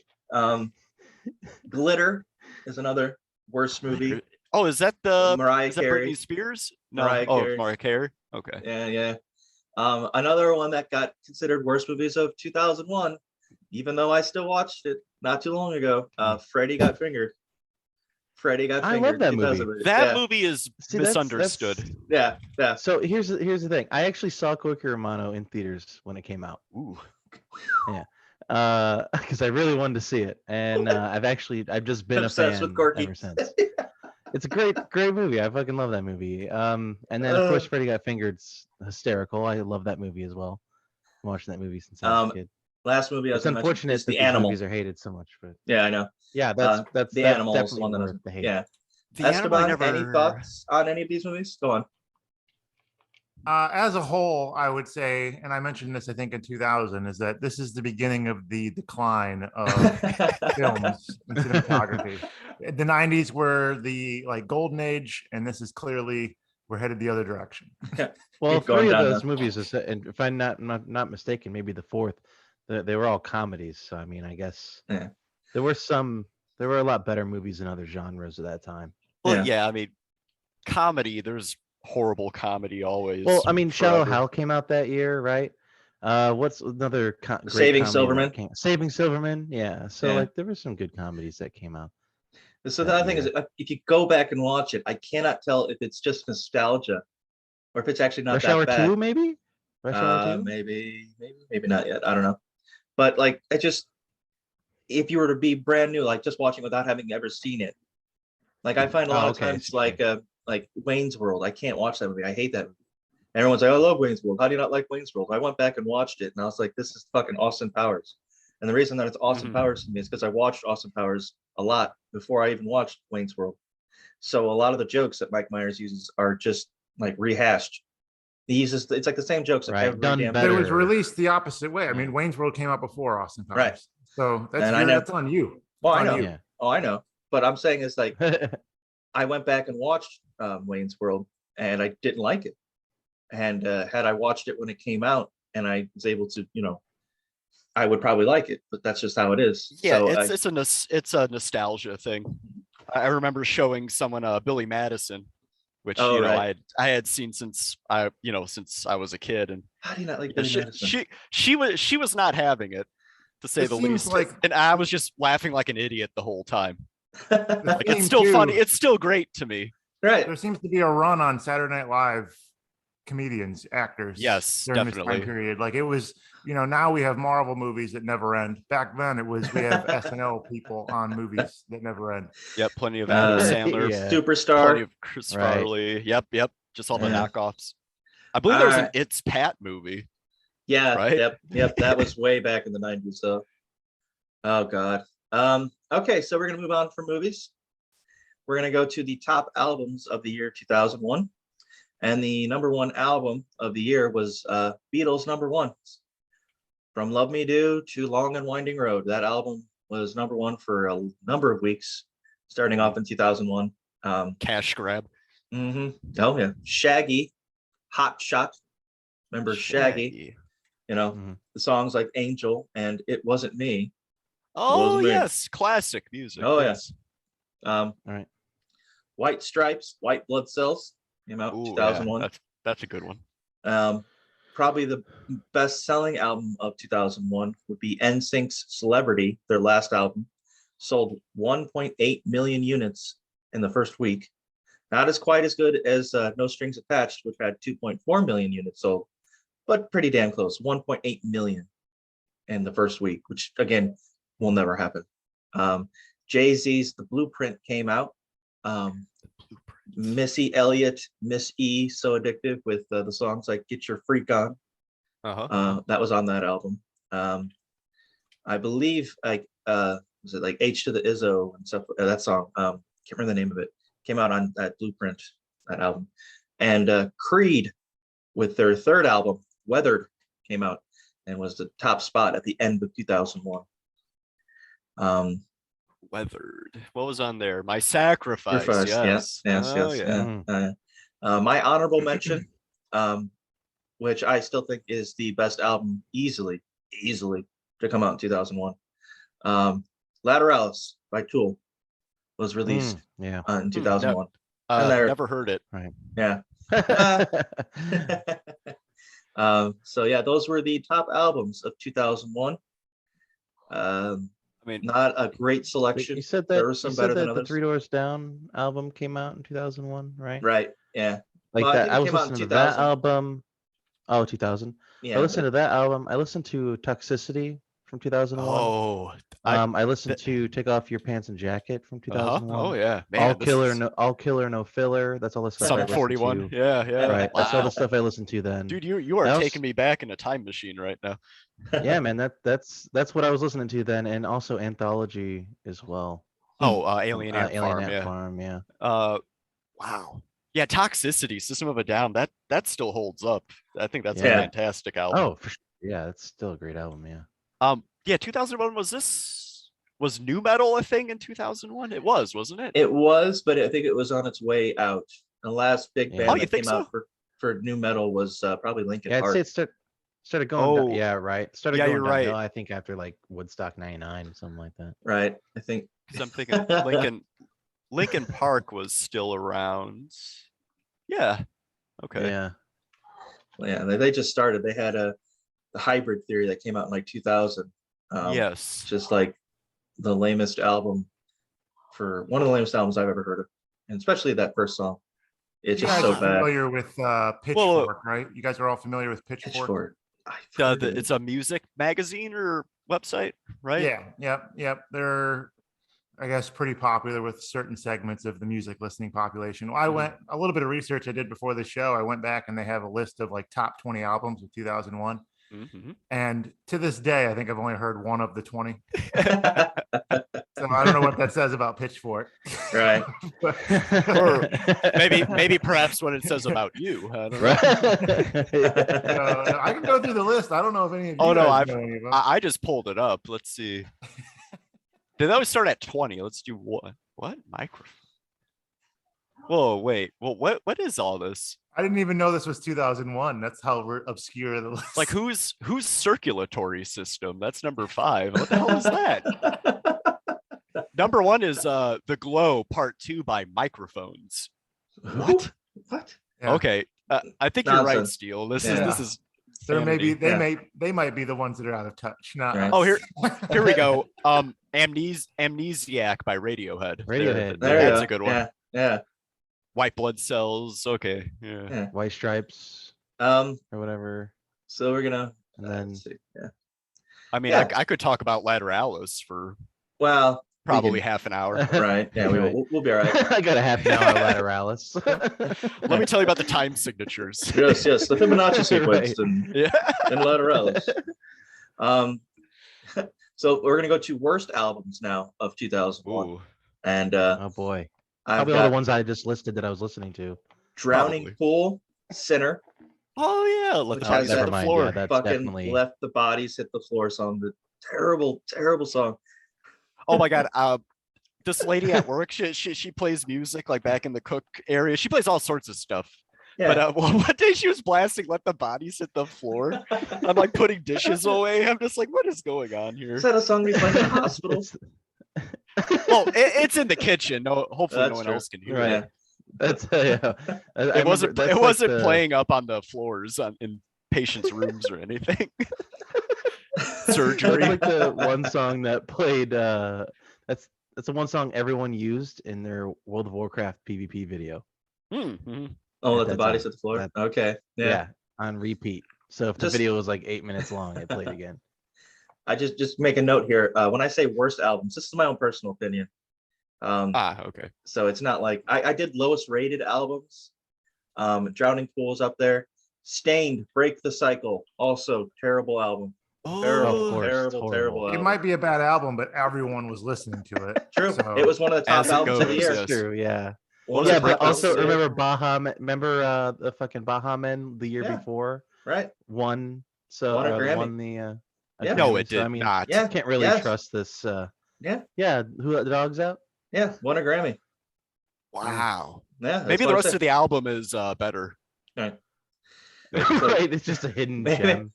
The one song that It's like- blew up was the worst song on the album. The rest of it's I mean, all that does- hard. That is the case with a lot of albums. The single is usually the worst because it's the most radio friendly right. nonsense. Sure. Maybe, Maybe the Baha Men are like Rage Against the Machine or something. maybe, who knows? They might be. Right. Yeah. Of course, we haven't really heard from the Baha since 2000. No, They no. just, they take time to make their masterpieces. They're And like then they're gone. Huey Lewis in the News. Right. Another. Well, you're now, You mentioned sorry. Break the Cycle. I still really like. Yeah, Outside. I kind of have a guilty pleasure with some of this stuff. outside. No, I understand. It's been a while is good. Right. Outside is good. Yeah. No, that's quite all right. Correct. Quite Yeah, all I right. totally disagree with that. That's okay. It's Brad's opinion, and that's Yeah, his guilty yeah, pleasure. yeah, That's his yeah. I guilty- like a lot there of are bad worse music. guilty That's pleasures true. to That's have. true. I think Aaron we all Lewis have was those. just in the news this week, actually, about Yeah. his stance on Russia, Ukraine. Right. Oh, I bet he has a very profound. I'm sure he's on the Stance on outside. it. I believe it was. Yeah, we he's should be looking in. listening to He is, Foo- he is on the outside looking in. Right. Yeah. He can see through them, see their true You can colors. see 'em. And they don't run. Right. It's been a while Damn since straight. we've had to hear from him, but yeah, it's good. All right, let's continue. Let's move on. Oh man. My title for worst album of the year, Nickelback's Silver Side Up, which was released on 9/11. It was released No on way. September 11th. Oh yeah, it Silver was. Side Yeah. Up. Huh. Yeah. That is Um, their. Oh, it's How their You third Remind album? Me. Ah, album. yes. Yeah. I kind of like that song a little bit. Well, you saw them in Kinda. concert, and you said they weren't. I bad. did see them in concert. They were Yeah. very good in concert. Yeah. This reminds me. Oh, go ahead. No, go ahead. Oh, they the music, I didn't care for, but they performed very well. Right So Right. I didn't pay for it, by the way. I was. there, it is. That's probably where it is, though. Yeah. That's probably why it's good. It just sounds better when it's free. I had to pay to go Yeah, that see, could be it. Yes, it Blink does sound better 182. when it's free. and I was playing this. I paid to see Blink 182 and Weezer, but Weezer backed out, and I had to see Fall Out Boy, and they were terrible, absolutely terrible. And I felt even worse because I had to pay for it. But yeah, go ahead, Esteban. Oh, well, two things now. I just had a weird memory too of like, remember when you would have to download like songs on Napster and you would look for like different audio qualities of the song and like figure out like which one was high def, which one wasn't, which one Yeah. had the whole song. Oh yeah. Oh man, those were good days. And then the other thing I was going to mention, because we were talking about how it was released on 9/11. I wanted to remind everybody, well, this group, we haven't talked about it on the podcast yet, but if you were born on September 11th, 2001, you turned 21 this September. Right. Right, yeah. My plan is to go to a bar on September 10th, and we're going to buy those folks drinks. Right. Because Right. why not? And Yeah. what I was was- your suggestion on drinks, Chris? Well, I was gonna. My suggestion was the Manhattan. Ooh, Chris's or a suggestion. kamikaze. Ooh. Ooh, yeah, Ooh. that's true. Do they have a Chris's flame? suggestion It's was the always flaming Something Manhattan. flaming, yes. Oh Yeah. god. So my suggestion was the Flaming Manhattan to buy them for 9/11 birthdays. Hey, you That's turned 21. perfect Here's right the Flaming Manhattan, but the Flaming Kamikaze, if they have such a thing, do that too. Maybe mix the Flaming Kamikaze turn it into a Flaming Manhattan, and we're good. Right. Sold. and Um, smash the mix the glasses together. Right. Oh, wow. Just drink They the have to eat glass. glass shards or Yep. like. It's like Goldschlager, Yep. but not. Brad, you're invited. We're gonna hit the streets of Valpo on September 10th. I think it's a Friday night. Yeah. We're not God. we're not making anyone eat shards of glass. Not Mm. doing any of that. Speaking of which, They're either going to be getting a kamikaze or a Manhattan, possibly flaming. Flaming for Manhattan. both, if you're 21 out in Valparaiso in the bar. Well, what's disturbing to September me 11th. is that people born on September 11th are now turning 21. Right. Like Yeah. Yeah. I just turned into dust right now. Skeleton dust. The I funny can't thing believe is, it's been that just- long. Yeah. the town in which a few of us live has a festival that's in September. It's called the Popcorn Fest, and they sometimes have it fall on 9/11. And last year it fell on 9/11, and there was a float that was from the Oh, there Republican was. Party that Made had national right. news. made national It did. news. Yes, There it was did. 2 towers smoking, and I was like, "What the fuck? That is so fucked up. Like, no one said maybe this isn't a good idea? And I thought, well, it might be even better if they had someone in the towers, like doing like puppetry, where they have like people like Oh, little puppets no, jumping out of fucking the hell. tower, right? If they're gonna go that far, if they're gonna go that That's- Oh far, my god. That's just tasteless, Chris. right. Well, I figured crossed the the line there. smoking towers was tasteless enough. At that point, just go all I mean, in. it was accurate, so So I the don't know. people- So the people jumping. That's That might accurate be the too. only way that Yeah, puppets yeah. could be tasteless. Yeah. Mm. Except for Jeff Dunham act. Ooh, Jeff Dunham. Yeah, Oh yes, he's my favorite racist puppeteer. there it is. Would All a right. concrete mixer be a good drink too? I mean, it's not a good drink, but But like for it would 9/11. be appropriate. Yeah. It Okay. would be appropriate. I Right. think this is good, giving them several different drinks to choose Yes. from. Would you Right. like a Yeah. All at the Manhattan? same time for someone who just Kamikaze or someone who something. just became of legal drinking age. Yeah. Right. Yeah. So we'll move on here. You hung up. We're gonna get to top songs of 2001. The number one song of 2001. Any guesses? Lifehouse, No. Hanging by a Moment. Oh yeah, Oh fucking A. that song haunts Yeah. me. I'm not Dude. familiar. Song plays And at he's like- work, by the way. Song plays at my work. Yeah. Oh, Yeah. hey, I like Whisper that. That's a good will song. change Yeah, you. with you, hanging by Yeah. a moment. Yeah. That's He's a got good that- song. yeah. I like that No, song. it's not a bad song. It's not a bad song. He's just got that voice that reminds you of like, it's like Eddie Vedder or Scott Stapp. Desperate Yeah. for change. Oh yeah, they're just starving Yeah. for truth. Yeah. Okay. And next song we got. No, we're Stuck just in my gonna. We're, head no, now. we're gonna get stuck in the head. We're gonna sing it all the way through. We can't. We got to move past. We're gonna Nah. plow through here.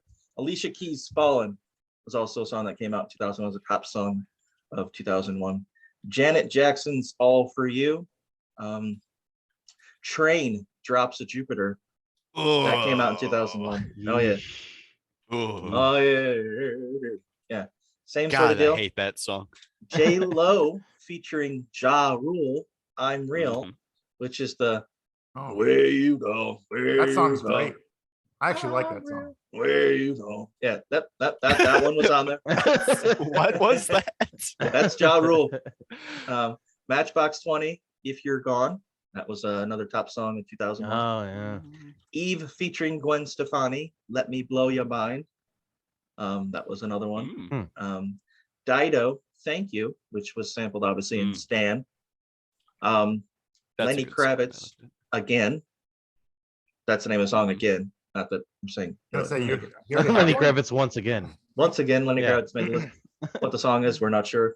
But Lenny Kravitz again. Destiny's Child, "Independent Women," Part 1. I don't know if there's a part 2. There might be. There probably Oh. is. But at least It's a the- saga. Oh, they Yeah. were still together. Yep, Destiny's Child was still together then. Shaggy, "It Wasn't Me." Oh yeah. That was a top Oh, I song. remember that. It Yeah. wasn't Afro Man, "Because I Got High." Oh my God. Yeah, yeah. Oh god damn. Now, and a quick guess here. Does anybody know how long "Because I Got High"? How long is that song? Oh, it's probably Too 420, long. right? Too 420. too fucking Is it long. 4 420? minutes and 20 seconds. Um, Yep. It's so believe it. funny because You know, I yeah. I listened to that song so much before I ever even started smoking pot. I don't know. Yeah. It doesn't make What any if- sense. What a great year for that song to come out. Right? It's the hero we Yeah. needed. Yeah, he really It's the rose one up we to the didn't want occasion. though. But it's And the it's one we actually needed. it's an educational song on what smoking too much weed and not doing anything will get you. right. Go on, Nick. He's still milking that fucking cow. Oh yeah, 2022. that he's udder's still been milking dry. it. You'd think for a while now, but no, he's still Yes. managing to get something out of it. Yeah. Yeah. Actually had a mutual friend. We had a mutual friend that went and saw him in concert in a local town right. at some art Yeah. Got theater or pictures something. with him and all that. Yeah, pictures with the Afro Man, who's also a Grammy-winning artist. So there you go. Three Right, Doors America. Down, Wow. Kryptonite. Ah, there it is. There it is. Yeah. Um, Right. Missy Elliott, "Get Your Freak On," Mhm. and a Dave Matthews Band, "The Space Between," Oh, yeah. 2001. Oh man. That's Reminds me of everybody that. that came here in my school. That one song, Yeah. or he's a part. It's like something about "In the Madness of a Roller Coaster." He's- You cannot quit me so quickly. That's a good impression. Thank you. That's Yeah. not bad at all. Sounds Yeah, just exactly. that's fucking hilarious. Yeah, I could go on, but just the space between. Maybe I'll do a cover set of Dave Matthews Band songs where I'll just do my Oh, impression of God. Dave Matthews. You Band. laugh, but in like I'm telling you, in my school, Dave Matthews was sacrosanct. Like at Wow. that point I in believe high it. school, you if you listened to him, you were cool, and if you didn't listen to him, you were not cool, and that was the line. That was it. Wow. Yeah. It must have been good Right. to know that that's all it took to be cool. Just, hey, I listen to Dave Right. Matthews. All right, I'm in with He's that. I good. didn't make He's the good. rules. I didn't listen to him, so I mean, it makes sense, I guess. But those were the rules. All right, we've got honorable mention. For me, honorable mention, top song of the year, Tool Schism. Schism won a Grammy. Oh, So once again, I could go on right, about that song. right. I How still many love times that signature song. pages? Is 47. oh yeah. I mean, I'm not gonna get into it. It Right. depends on how you count it, but yeah. Worst songs of Ooh, yeah, here we go. 2001. Uncle Cracker, Follow Me. You remember that shit? Yeah, Yeah. it's so bad. I Yeah. know Uncle Cracker. I don't know if I know that song. Do I? He's like, Oh, follow you do. me, you everything's do. all right. I'll be the one to tuck you Oh, in yeah. at night. Yeah. Yeah. And if you want to leave, I can guarantee you Oh, will find hold on, is nobody this- else but me or something like that, or like me. I don't know. Yeah. It's such a shit. And it It's was like that somebody guy was who was associated with, Yeah. You know. Yeah. When they're done, when they're all done. Yeah. Okay. We're gonna have your That's bag when Angel. it's all done. That's Angel by Are Shaggy. we still talking Hello. about? Are we still No. talking about "Follow Me"? Because I've just Yeah, started Follow listening Me. to some of it. Yeah, I remember Right, that right. song. Yeah. I hate it. I hate Yes, it very much. fucking terrible. It's so Um, bad. Yeah. And Uncle Cracker is associated with Kid Rock, which just brings him down even further. Okay, the that's way, why "All uh, Summer Long" by Kid Rock popped up Right. on YouTube Yeesh. right next Joe to it. Dirt Maybe also came Kid out in Rock 2001. might be the same guy. It Um, might be Uncle Cracker, like it's his alias, like Garth Brooks' alias. You'd have to put on like Chris Gaines. like Chris Gaines. You know? We're going down the rabbit hole now. Yeah, Yeah. I don't know about We that. are, We'll we are circle through the back to looking that. glass. Of we are- Uncle Cracker. I never Their looked names at are that. similar though. Like they're both Yeah. like family member Yeah, like kid. things, and then He's like the younger yeah, one. and objects. Yeah. Uncle Cracker. What was the name Kid of the Rock. little guy that was Oh, with Kid same Rock? guy. Fuck, what was his name? He was like Oh. mini me. Fuck. Oh, Joe. No. Wait, who? Jay Kid Rock. I'm just gonna Oh, Kid Rock's. Kid little Rock, guy. little person. Let's see.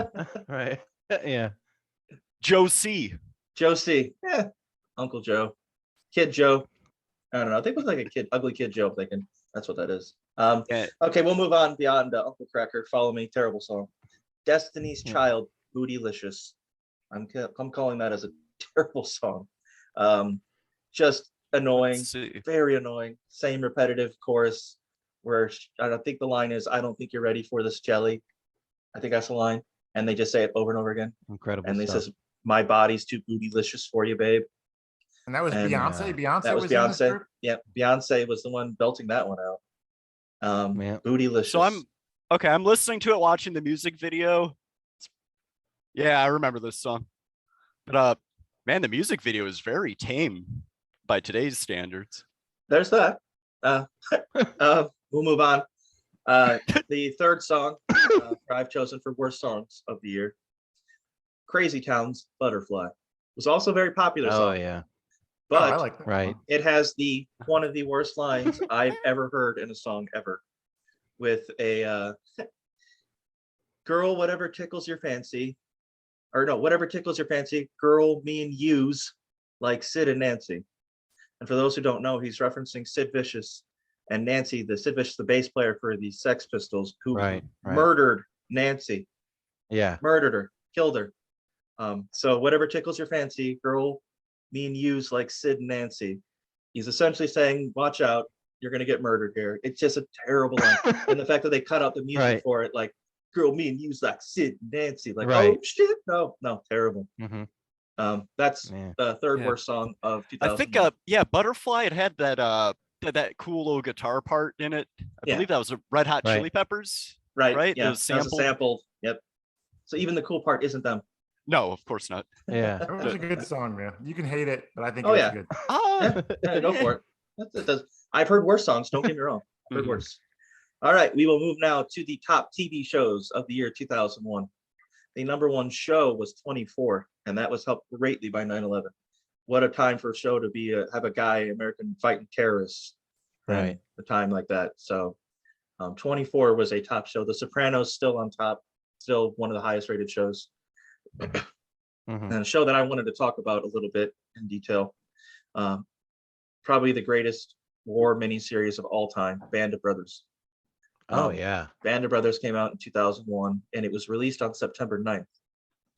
So after 9/11 happened, HBO ceased the marketing for the series. So the first episode drew 10 million. The second episode drew 7.2. But by the last episode, viewership had dropped to just over 5 million people, which is still a lot. Don't get me wrong. Oh yeah. But especially, for back in the day, maybe not so much, but for now it would be a lot.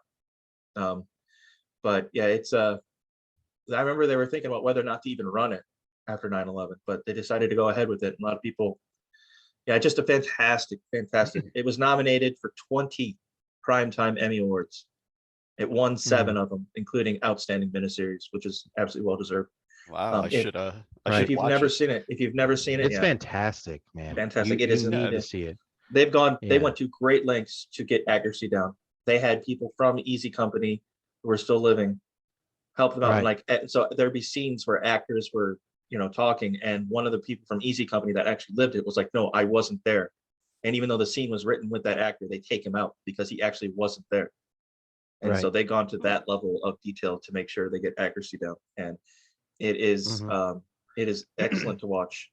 If Uh, you enjoy Band of Brothers and you finish that, watch the Pacific as well. It's just as Yes. good. Yep. Very similar stuff. Um, Band Esteban, of Brothers obvious. too. I Yeah. would mention Major Dick Winters is the main character in the, Right. the miniseries, and he is actually somebody that I look at, and like I've read some of his other stuff because he's written other books, and yeah, he's just Mhm. if you're looking for a role model, kids, there you go. Read some Major Dick Winters. Mhm.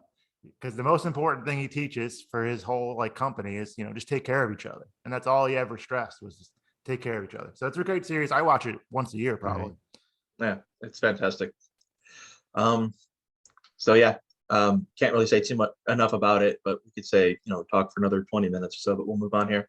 The Office, BBC Office arrived in 2001. Oh yeah. So that's great. So funny. So I good. love that show.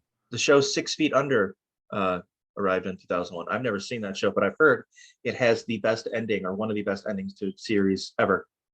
Just expertly done. And it basically started the careers of, I believe it was what's his name, Michael C. Hall, Dexter, the guy who played Dexter. Right. He was in 6 Feet Under, and a couple other people as well. But a Showtime show is excellent. From what I've ratings and from what I've heard about it, I personally haven't seen it. I'm not sure if anyone else there, Brad, Nick, or Esteban. I have not seen it. No. And, Well, we'll move on then. Dark Angel came out in 2001. Oh my god. You remember that fucking show? I remember Jessica some of Alba. it. Yeah. I remember some. I remember watched the pilot episode, and I remember thinking like, "Who's this lady?" And I must watch episode 2. Not that I'm interested in the story, just who's this lady? And that was the gist of it. I remember there was like somebody on like a billboard or a TV screen, like out in the middle of like the public area, kind of like Times Square sort of deal, where all you saw was his eyes as he hacked in and he was giving the truth out to the people. I never quite understood the plots to Dark Angel. I'm not sure if it mattered, but I don't think it didn't last for too long. But yeah, Dark Angel. Yeah, anybody it watch only that? had two seasons. Yeah, that sounds- 43 episodes. I remember watching at least the first episode Yeah, for for the story. absolutely. So another show that came out in 2001 was Smallville, which I watched for about maybe 4 seasons of it, and then had my fill. It just became cheaper and cheaper, and just lamer and lamer, and it didn't follow canon, and it fucked with things that shouldn't fuck with, and it just became a worse show as time went on. Its first 3-4 seasons maybe are its best, and after that, some reason to watch the show, I think. So, but Smallville, That came out in 2001. Scrubs also came out in 2001.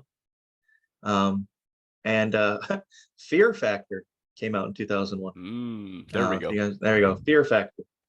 Oh yeah, Uh, I watch that all the time. Yeah. Nick, Esteban, you guys Mhm. watch any Fear Factor? Any Smallville? Any Scrubs? Yeah, I watched Scrubs later on. Yeah. Scrubs was an okay show. Mhm. Wasn't the greatest. It had its moments. Yeah.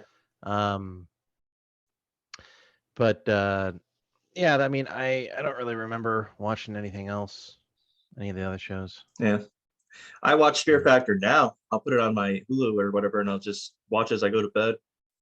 To watch Yeah. people Is- like is- eat it- worms was- and Is that a I good remember show to the- fall asleep to? Oh, I I get remember the knocked- Dave I knock Chappelle out. skit. right. You show you crazy, Yeah. Joe Rogan. Yeah. He's like laying down in a He bunch like- of worms, but he doesn't Yeah, care. and he's like, "You turn out the lights." Look at you, He puts He's eating like bull scrotum or something like that. Uh-huh. He's asking Yeah. for like hot sauce. right. Yeah. Oh god. So yeah, Fear Factor. My worst TV show. I just have one. I just have one mention for worst TV show. Although there's a couple others you probably could mention, but I feel like this one just is uniquely bad in its premise and its concept and its execution and its whole reason for existing. I think it's just god awful, terrible, terrible person. Worst TV show. Crossing Over with John Edward. Oh 2001. my god, Oh, yeah. yeah. That was like a So, daytime Yeah. show, wasn't it? Yeah. Terrible. So you'd be like, it's got a name starting with an M, with an N, O, Yeah. P, Q, Q. We got a Q. Was it an R? Is there an R there? There's an R there. Okay, we got an R. Yeah, I'm feeling an R over Yeah. here in this An R? area. Right. Yeah. And they'd just be like, Richard, it was my husband. Yep. Yes, Richard. Richard Yeah. says hello. Richard says Yep. hello. Oh my god. Oh my god. And he's Oh. sorry. For what? He says you'll know. Oh God. Right, yeah. Yeah, there's a term for that. It's like cold something. Cold reading. Yeah, cold Cold reading. reading. Yeah. Yeah. You just Yeah. start vague and work your way Right. to more narrow and And they had a show for it. And Fools it's- And people. basically, Yeah. basically I consider them victims. The victims are the ones that put it all together in their head. I mean, Yeah. the Yes. person perpetrating it does very little, just kind of leads them on their way. yeah, I think that's how all palm reading or any of that psychic reading is done. Mhm. If Yep, you like that exactly. kind of stuff, Nightmare Alley it's nominated for Best Picture this year. Great It's on movie. It's on HBO. Yeah, They do great a movie. great- I really enjoyed it. Yeah, Nightmare Bradley Alley. Yeah. Cooper. A bunch of actors are in it, but Bradley Cooper's the main one. Willem Yeah, Dafoe- Willem Oh! the Friend. It's a Del Toro movie. Yeah, I had heard about It it. I is. never Oh, watched right. it. Yeah. I heard about that. Yeah. Okay, I'll check it out. But yeah, Crossing Over with John Edward. I just didn't think there's any other show that you could really mention that was as bad. Just it was a bad show all around in every conceivable way. I mean, I feel like that was what, season 12 of The Simpsons, so it was on its downhill journey. Right. Yeah, I watched the John Yeah. Edward show a few times and I always got angry because it's just the people that he's prying on people who wish something so much to be true that they're looking for that anyway, and he just pries on it and fucks with their emotions for his own, monetary advantage. I guess he gets paid well, and that was pretty much it. Makes money off people's pain. Good for him. Mhm. We're gonna move on now to top video games of 2001. And we have the Xbox Halo Combat Evolved. Mhm. I played it a little Okay. bit, played Halo 2 way more. Go ahead, Esteban, if you played any Halo when it came out. If not, then we'll move on to Brad or Nick or anybody else that played Halo. I think I skipped over the first Halo, but yeah, tons Right. of Halo 2 and Yeah. 3, if I recall. Oh, Halo 3 for sure. And no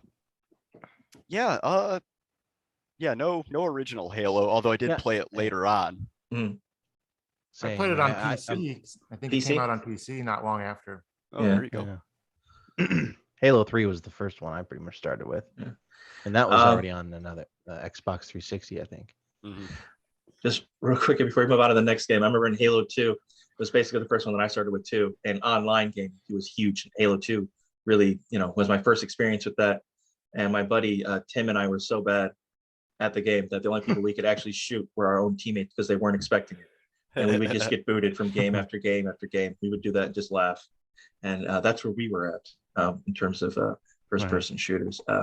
On April 28th of 2001, Gran Turismo 3 came out for the PlayStation 2. I remember thinking this game is fucking beautiful when it came out. I could not believe how good it looked. Isn't that funny how that works? Yeah. Like- It was just the intro. It wasn't actual gameplay though. It was just yeah. It's just a And so video. I remember thinking, okay. I remember thinking this game's amazing. This game's beautiful. And then I found out that it's not actual gameplay, but yeah. That came out on the 28th of April. October 22nd, this one's going to be a big one. So I figure we'll probably talk about for a few minutes. October 22nd, 2001, Grand Theft Auto 3 came out. Oh man. Oh yeah, I love that game. So that game that- blew me away. Go on. Yep. Brad, go ahead. It was revolutionary. Yeah. Like, Mhm. I mean, playing it now, it's kind of janky, but at the time, Right. man, Mhm. that started the whole, you could sleep with a hooker and then kill her and get your money back. Right. Good lessons to learn as an adolescent. Actually, if I remember correctly, that was the first like third person view instead of the overhead view Grand Theft Auto. Yes, it was. Yeah. Yeah, the first and- 3D and world. So that was huge, man. This That was was the before Vice biggest City? game changer. And Yes, it was Yeah. a year or two before. yeah. GTA 3. I remember we had like 8 people Love all that game. crammed in a room.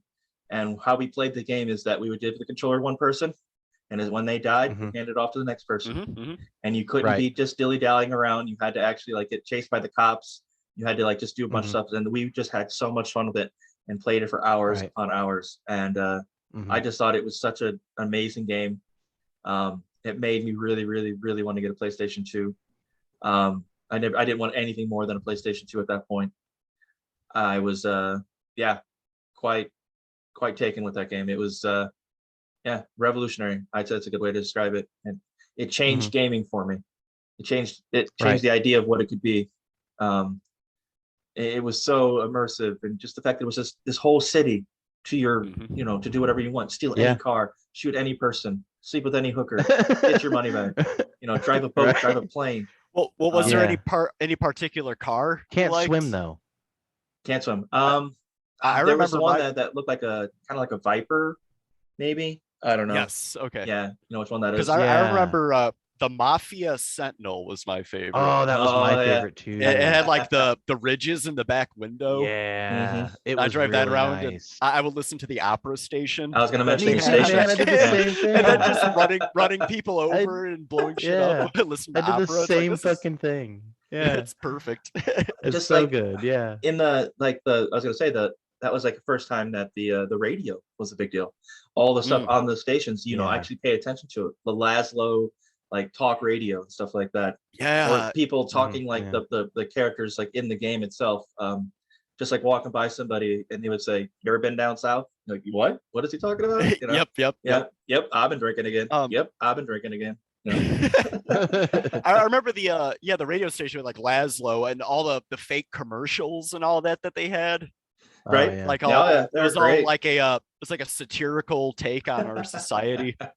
Right. like They a- still do that today. Yeah, they still do it now. Yeah. It's funny as hell. Okay. But yeah, good stuff. Esteban, Grand Theft I was Auto. more. I think Vice City was the first one that hooked me in. Yeah, that one was great too. Oh yeah, that one I would say the soundtrack's even better.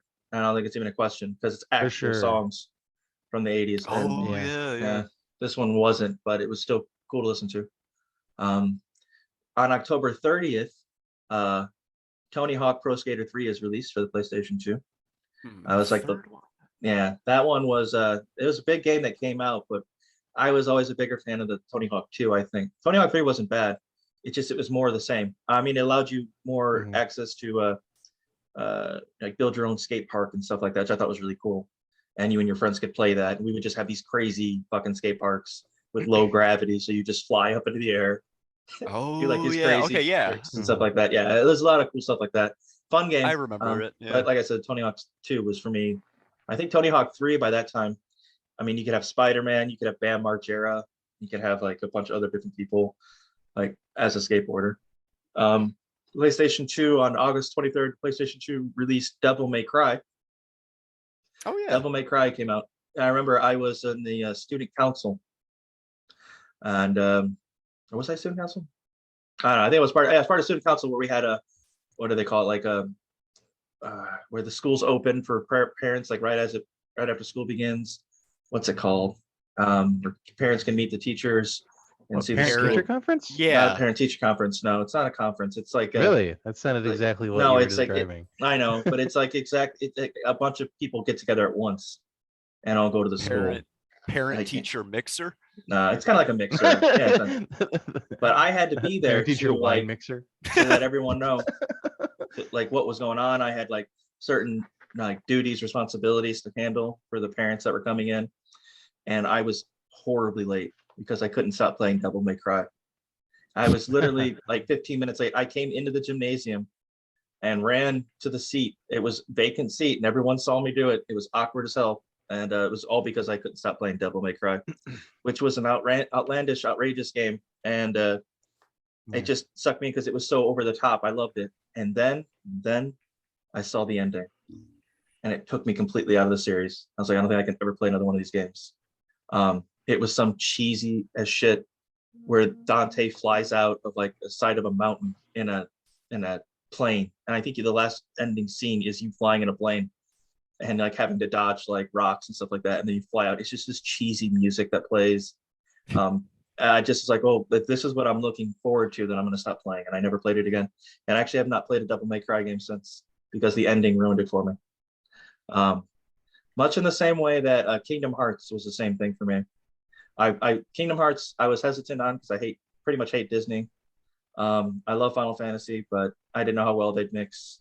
And I saw someone play the ending. I saw someone play the last boss, and the song that plays at the end is just like this cheesy, cheap, like pop, Japanese pop song that I felt embarrassed to be in the room, and I was hoping that no one would walk in. Yes, was like, what are you guys doing? What are you listening to? It's just singing this pop song. It's just lame. I cannot understate that. State that enough. Mhm. Lame. And so that's how I Yeah. that's how I felt. I, of course, again, just like Harry Potter, I felt I was too old for Kingdom Hearts when it came out. Like that's a game for children. I don't need to be playing this. Here's a big one. This is one that Esteban I know is going to dive into. It's one of his favorite games ever. Final Fantasy X is released on July 19th for the PlayStation 2. That was a game changer for that series. Esteban, do you have any No pun distinct intended. memories? I didn't get it. So that means I got a PlayStation 2 for Christmas that year. So December of 2020 or 2001 is when I got both the PlayStation 2 and Final Fantasy X because I got them at the same time for Christmas. And over Christmas break, which was 2 weeks long, I played and beat Final Fantasy X twice in 2 weeks. I remember not eating for a couple of days. Jesus. I Wow. do remember What? not eating for a couple of days and being like, "Oh, I Wow. lost weight playing video games." Everybody that says otherwise is a liar, you know. But yeah, to date, that's still my favorite Final Fantasy. Probably my favorite RPG. Yeah. You know, World of Warcraft comes later in the decade, but this is probably right up there with it for me in terms of video games. Did you play Final Fantasy X, Brad or Nick? Yeah, I did as well, but it was like, I don't remember when it was exactly when I started actually playing that game. That's all 'Cause right. I believe it was several years Sure. later. I think that I did play. I was playing Final Fantasy 11 a couple of years later, like Okay. online. Yeah, around that that makes sense. time. So like, yeah, and then I moved on to like World of Warcraft Yeah. around like 2005, somewhere around there. Gotcha. I should Brad, also year after its mention release. Oh, go on. this was Final Fantasy X was my first Final Fantasy. Oh, was it? 'Cause Okay. I didn't have a Oh, wow. PlayStation. Okay. That was my first PlayStation ever, right? I didn't have a Right, PlayStation right. 1. I never owned a PlayStation 1. So Right. I played Final Fantasy X, played the shit out of it for like a month. And then I started working my way backwards. Then I started playing like 9 and 8 and 7 Gotcha. after that. Yeah. Okay. Yeah. Brad, any Yes. any thoughts on Final Fantasy X? Did you ever play it? I never played it. Never I have played it. no Yeah. idea. I I don't played think it I 'cause- ever really played any Final Fantasy game. You son of a bitch. Yeah. Incredible. Yeah, unreal. Somehow I it's, thi- I think- I skipped I over think- them. Kind of jealous, honestly, because and Right. honestly, you have so many great games to pick from Right. that it would be great And for you- you just to pick up Yeah. any of them and try them out. And stop being an uncultured swine and just play So- fucking Final Fantasy. Well, Final you know what? Fantasy I X, could say that I could say the same to you about all the Dark Souls games. Shh. You never played any of those. Well, hey, I got on it at least. Hello. Hey. Yeah, I've got one of them. Sort Yeah. of. Yeah. Which it's phenomenal. So you're right. But yeah, as I say, I never played Final Fantasy X, like really ever until like sometime this past year. But my experience with the game was the voice acting. They did what they could for that time period. It's not great. There's this obviously the laughing scene where Titus or Titus or whatever you call him, and Yuna are laughing with one another. It's just so awkward. I The have guy between- seen with Yeah. each I've other seen is just that awkward. before. Yeah. It's It's just I so love awkward and it's so the voice cheesy. acting is so good. Oh, you know Um, what? I played the Final Fantasy X demo on PlayStation 2, There you go. which I think was just like some kind of city area, and then I think it had that game you could play, the ball Blitzball? game. Blitzball. Yeah, it had Blitzball, like yeah. Blitzball in it. Sweet. Yeah. Xanarkand. Well, yeah, I would argue that Titus is Anakin, yeah. the weakest in terms of voice acting in Yeah. that game. Right. Seymour, the least intimidating bad guy ever. He's like, how are you guys doing today? I'm here." I love Seymour, dude. And I love was just him. like, well, I'm not saying like in terms of like strength, like who he is as like a character in the actual story is good, but his voice, the Mhm. way that it just, if I was Titus, It doesn't sound threatening. and exactly he comes through with that. Yeah. Sorry, what did Right. you say? Just come on now. Yeah. And so I guess maybe that's supposed to add to his menacing capability. I don't know, but it's just It's, to me it didn't it's work. definitely a change of supposed pace to be like from some of the Right. previous eerie. games. That's true. Eerie or creepy. Eerie, creepy, yeah.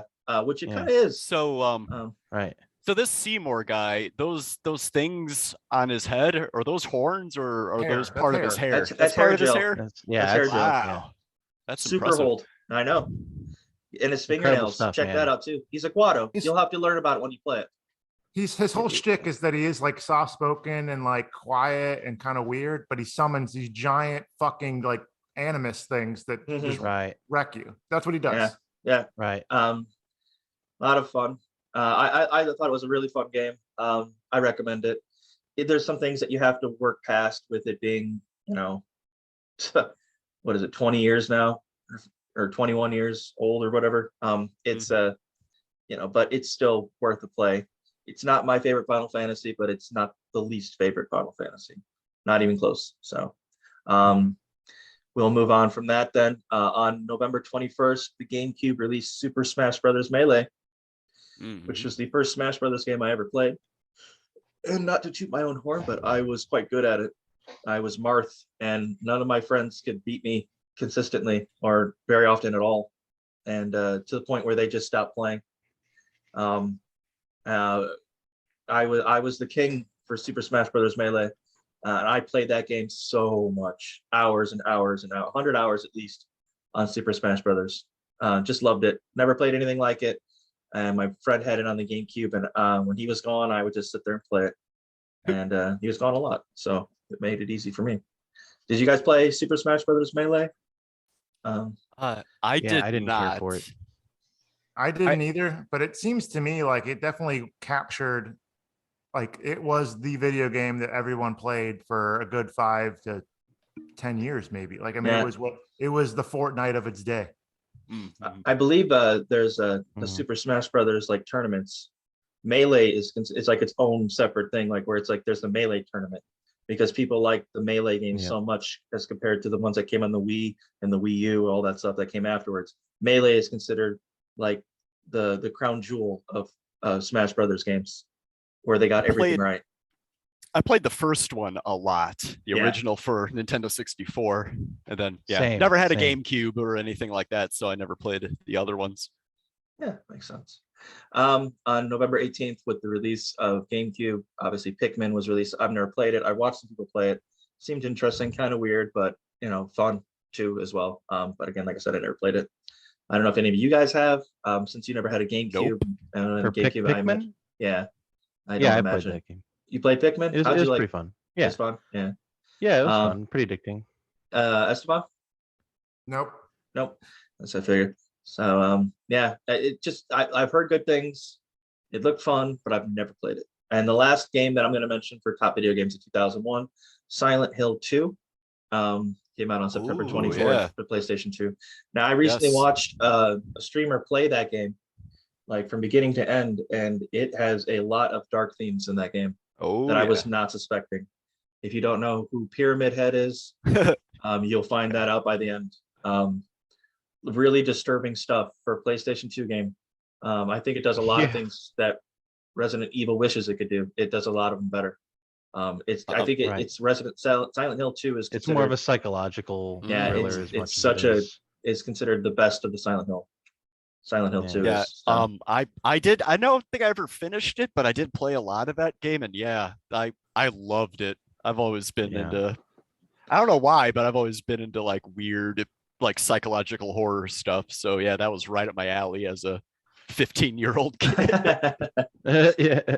Esteban, do you ever play Silent Hill 2 or I any did. of My problem with Resident Evil and Silent Hill games, while I like the psychological horror side of it and the story, they always are almost too puzzle heavy for me. Mm. And I Yeah. don't like puzzles.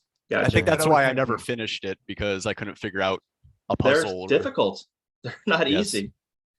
Like one of them, Mhm. you got to know like your astrology signs, like your Cancer or Taurus or Mhm. a Libra. Like okay, and you've got to know Right. what month that is and what dates that are associated with that sign. It just just And there's Crazy shit like that.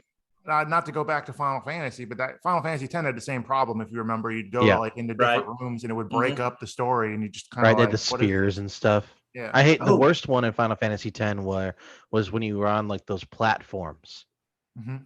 and you, oh god, I mean it took me forever to get past that. Yeah, I know what you're talking about. Oh That my god. Funny thing about Final Fantasy X is when I first played it, the very first time I played it, I played it all the way through recently this year for the first time, but the very first time I ever played that game, I got stuck. Although it wasn't for puzzles necessarily, it was because of Blitzball. I could not stop playing Blitzball because it was a lot like it was a lot like hockey or soccer, and I just Right. liked the what do you call it? Like the mechanics of it. I like the strategy of it. I like being able to Right. like this guy's gonna have like a poison touch, and I'm gonna take his HP down. Well, Yeah. the goalie's a good catcher. Well, I'm gonna have to take away his catching ability with this move. Really good stuff. But like I said, like I totally know what you mean by puzzles, because Final Fantasy X, there's one where I was literally stuck for about an hour, and all I needed to do was just like touch the door or something like that. But I didn't realize that was the Right. door I had to touch. It was very simple. Right. Yeah. And you just feel like It's an a- idiot. Feel It's like a an common idiot. theme with all Yeah. these games. I think it's just Japanese. Some of these Japanese game makers just make these incredibly difficult games. It's like Resident Evil, Silent Hill, Final Fantasy, or Dark Souls or Elden Ring. Yeah, It's all yeah. they're all Yeah. Japanese companies. Super It's like- Mario Brothers Right. too. The original Yeah, game was yeah. the hard levels. It was basically Super Mario Yeah, 1, but that's it's true, insanely yeah. hard levels. And the guy, the head of Nintendo America, was like, "This game's too fucking difficult for Americans. They're not gonna be able to play this, and it looks too much like the old game." So then they did a whole thing with that. But all right, we will move now to worst video Oh. games. Oh, I want to nominate Oh, one more game for best go ahead. video game you didn't mention, because I don't know if the rest of the group would. Madden 2001 is arguably the best Madden probably to ever come out. And the reason for that is I think it was the first one on PlayStation 2. So you had your first like 3D models, kind of like the same argument you made for Grand Theft Auto. And then Right. also, Mhm, mhm. I believe it was the first time you could co-op like an online franchise. So obviously we didn't have Nice. Xbox Live or anything yet, so you couldn't play Right. online. with other people, but you could have people over at your house and you could control multiple teams and play a franchise together or a season Nice. together or whatever. So did I- that many times that year for sure. I was gonna mention Madden, but I didn't put it in because it seems to be it's in every year where it was actually the top selling game of 2001. But it just seemed like because it's Madden, it's always selling. It wasn't like really much to mention, but I should have mentioned it now that you say something about it. Yeah, that one Yeah, in particular sticks out to me as one of the best ones. It's outsold Grand Theft Auto 3, which was a huge seller in 2001. Right. But it didn't beat out Madden. All right, worst video games of 2001. I have The Simpsons Wrestling. IGN gave it a 1 out of 10. I've never even Don't heard of that. Really It is don't give a fucking shit about terrible, terrible game. It's an It arcade game. It's arcade-y. I don't know if it was an arcade game. Maybe it was at one point, but I know that playing as Ned Flanders wrestling Homer Simpson, and Ned Flanders like calls on God for lightning to strike the guy, and it does nothing to do with wrestling. There's no wrestling moves. It's just like Marge button has a mashing. vacuum and she like hits people with a vacuum. That's what she does. that's the arcade. She might do that in the wrestling game. I'm not sure, but in the arcade she did. Bart used to skateboard. Simpsons Wrestling, yeah, it shows here it's for PlayStation and PC. Yeah, maybe it was PC that came out.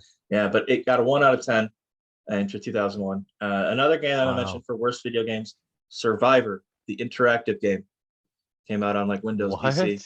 IGN gave it a 2.4 out of 10. What? That's the highest that we got in terms of scores for these worst video games. Survivor, the interactive game. There was a critic who said that if you play it more than 2 times, they're going to take it out, break the disc. You will never play it again. It is a very poor graphically, and just Ooh, the yeah, way it it works. looks- It's just terrible. Just watch the show. Just don't looks- bother with Survivor. Yeah, it looks Right. very ugly. And the last one I'm Just going to looks mention here bad. is one that I remember reading because I used to have a subscription to EGM, Electronic Gaming Monthly, and in that magazine, I remember reading this review because they made such a big deal about it, and I laughed my ass off, and I wanted to play the game simply because it was so fucking bad. And that game is Mortal Kombat Advance.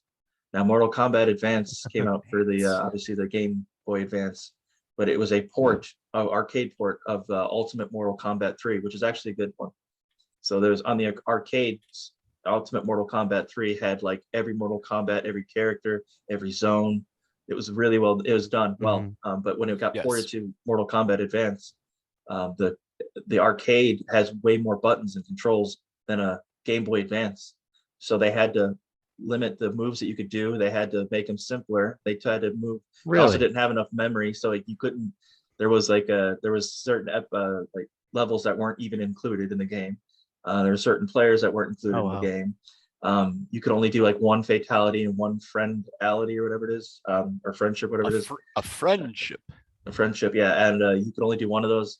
Half times the buttons didn't work, because the port was so badly done. Yeah, but so the game was an arcade port of Ultimate Mortal Kombat 3, but due to the limited buttons functionality and memory, many of the controls had to be simplified and movesets were limited.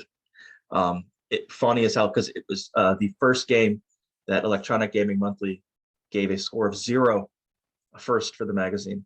A magazine that had been out for, at that point, over a decade, probably 12, 15 years. Electronic Gaming Monthly gave Mortal Kombat Advance a 0. And I laughed so hard because it was such shit. It's like the menu didn't even work. Like you couldn't even get into the Yeah. menu. Like it was that fucking bad. And just that level. Man. I was like, what? I gotta play this game. I just looked up Mortal Kombat Advance, and apparently GameSpot, another magazine, named Mortal Kombat Advance the worst Game Boy Advance game of 2000. Well, it says 2002, dubbing it violently broken. I gotta try this. Yeah, that's nice. Yeah, it's like Big Rigs. I have always wanted to try Big Rigs. Oh yeah, big rigs. Yeah. The fucking semi just going through mountains. Mhm. Okay. So let's see. As you would in a semi, Yeah. go through mountains.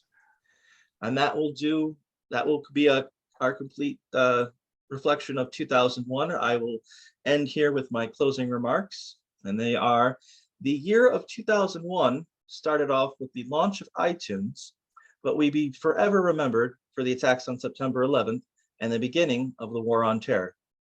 It was a year that gave us the Xbox, the Game Boy Advance, and the GameCube. Jack Bauer was introduced to the public with his daily attempts to thwart terrorism, albeit 1 hour at a time.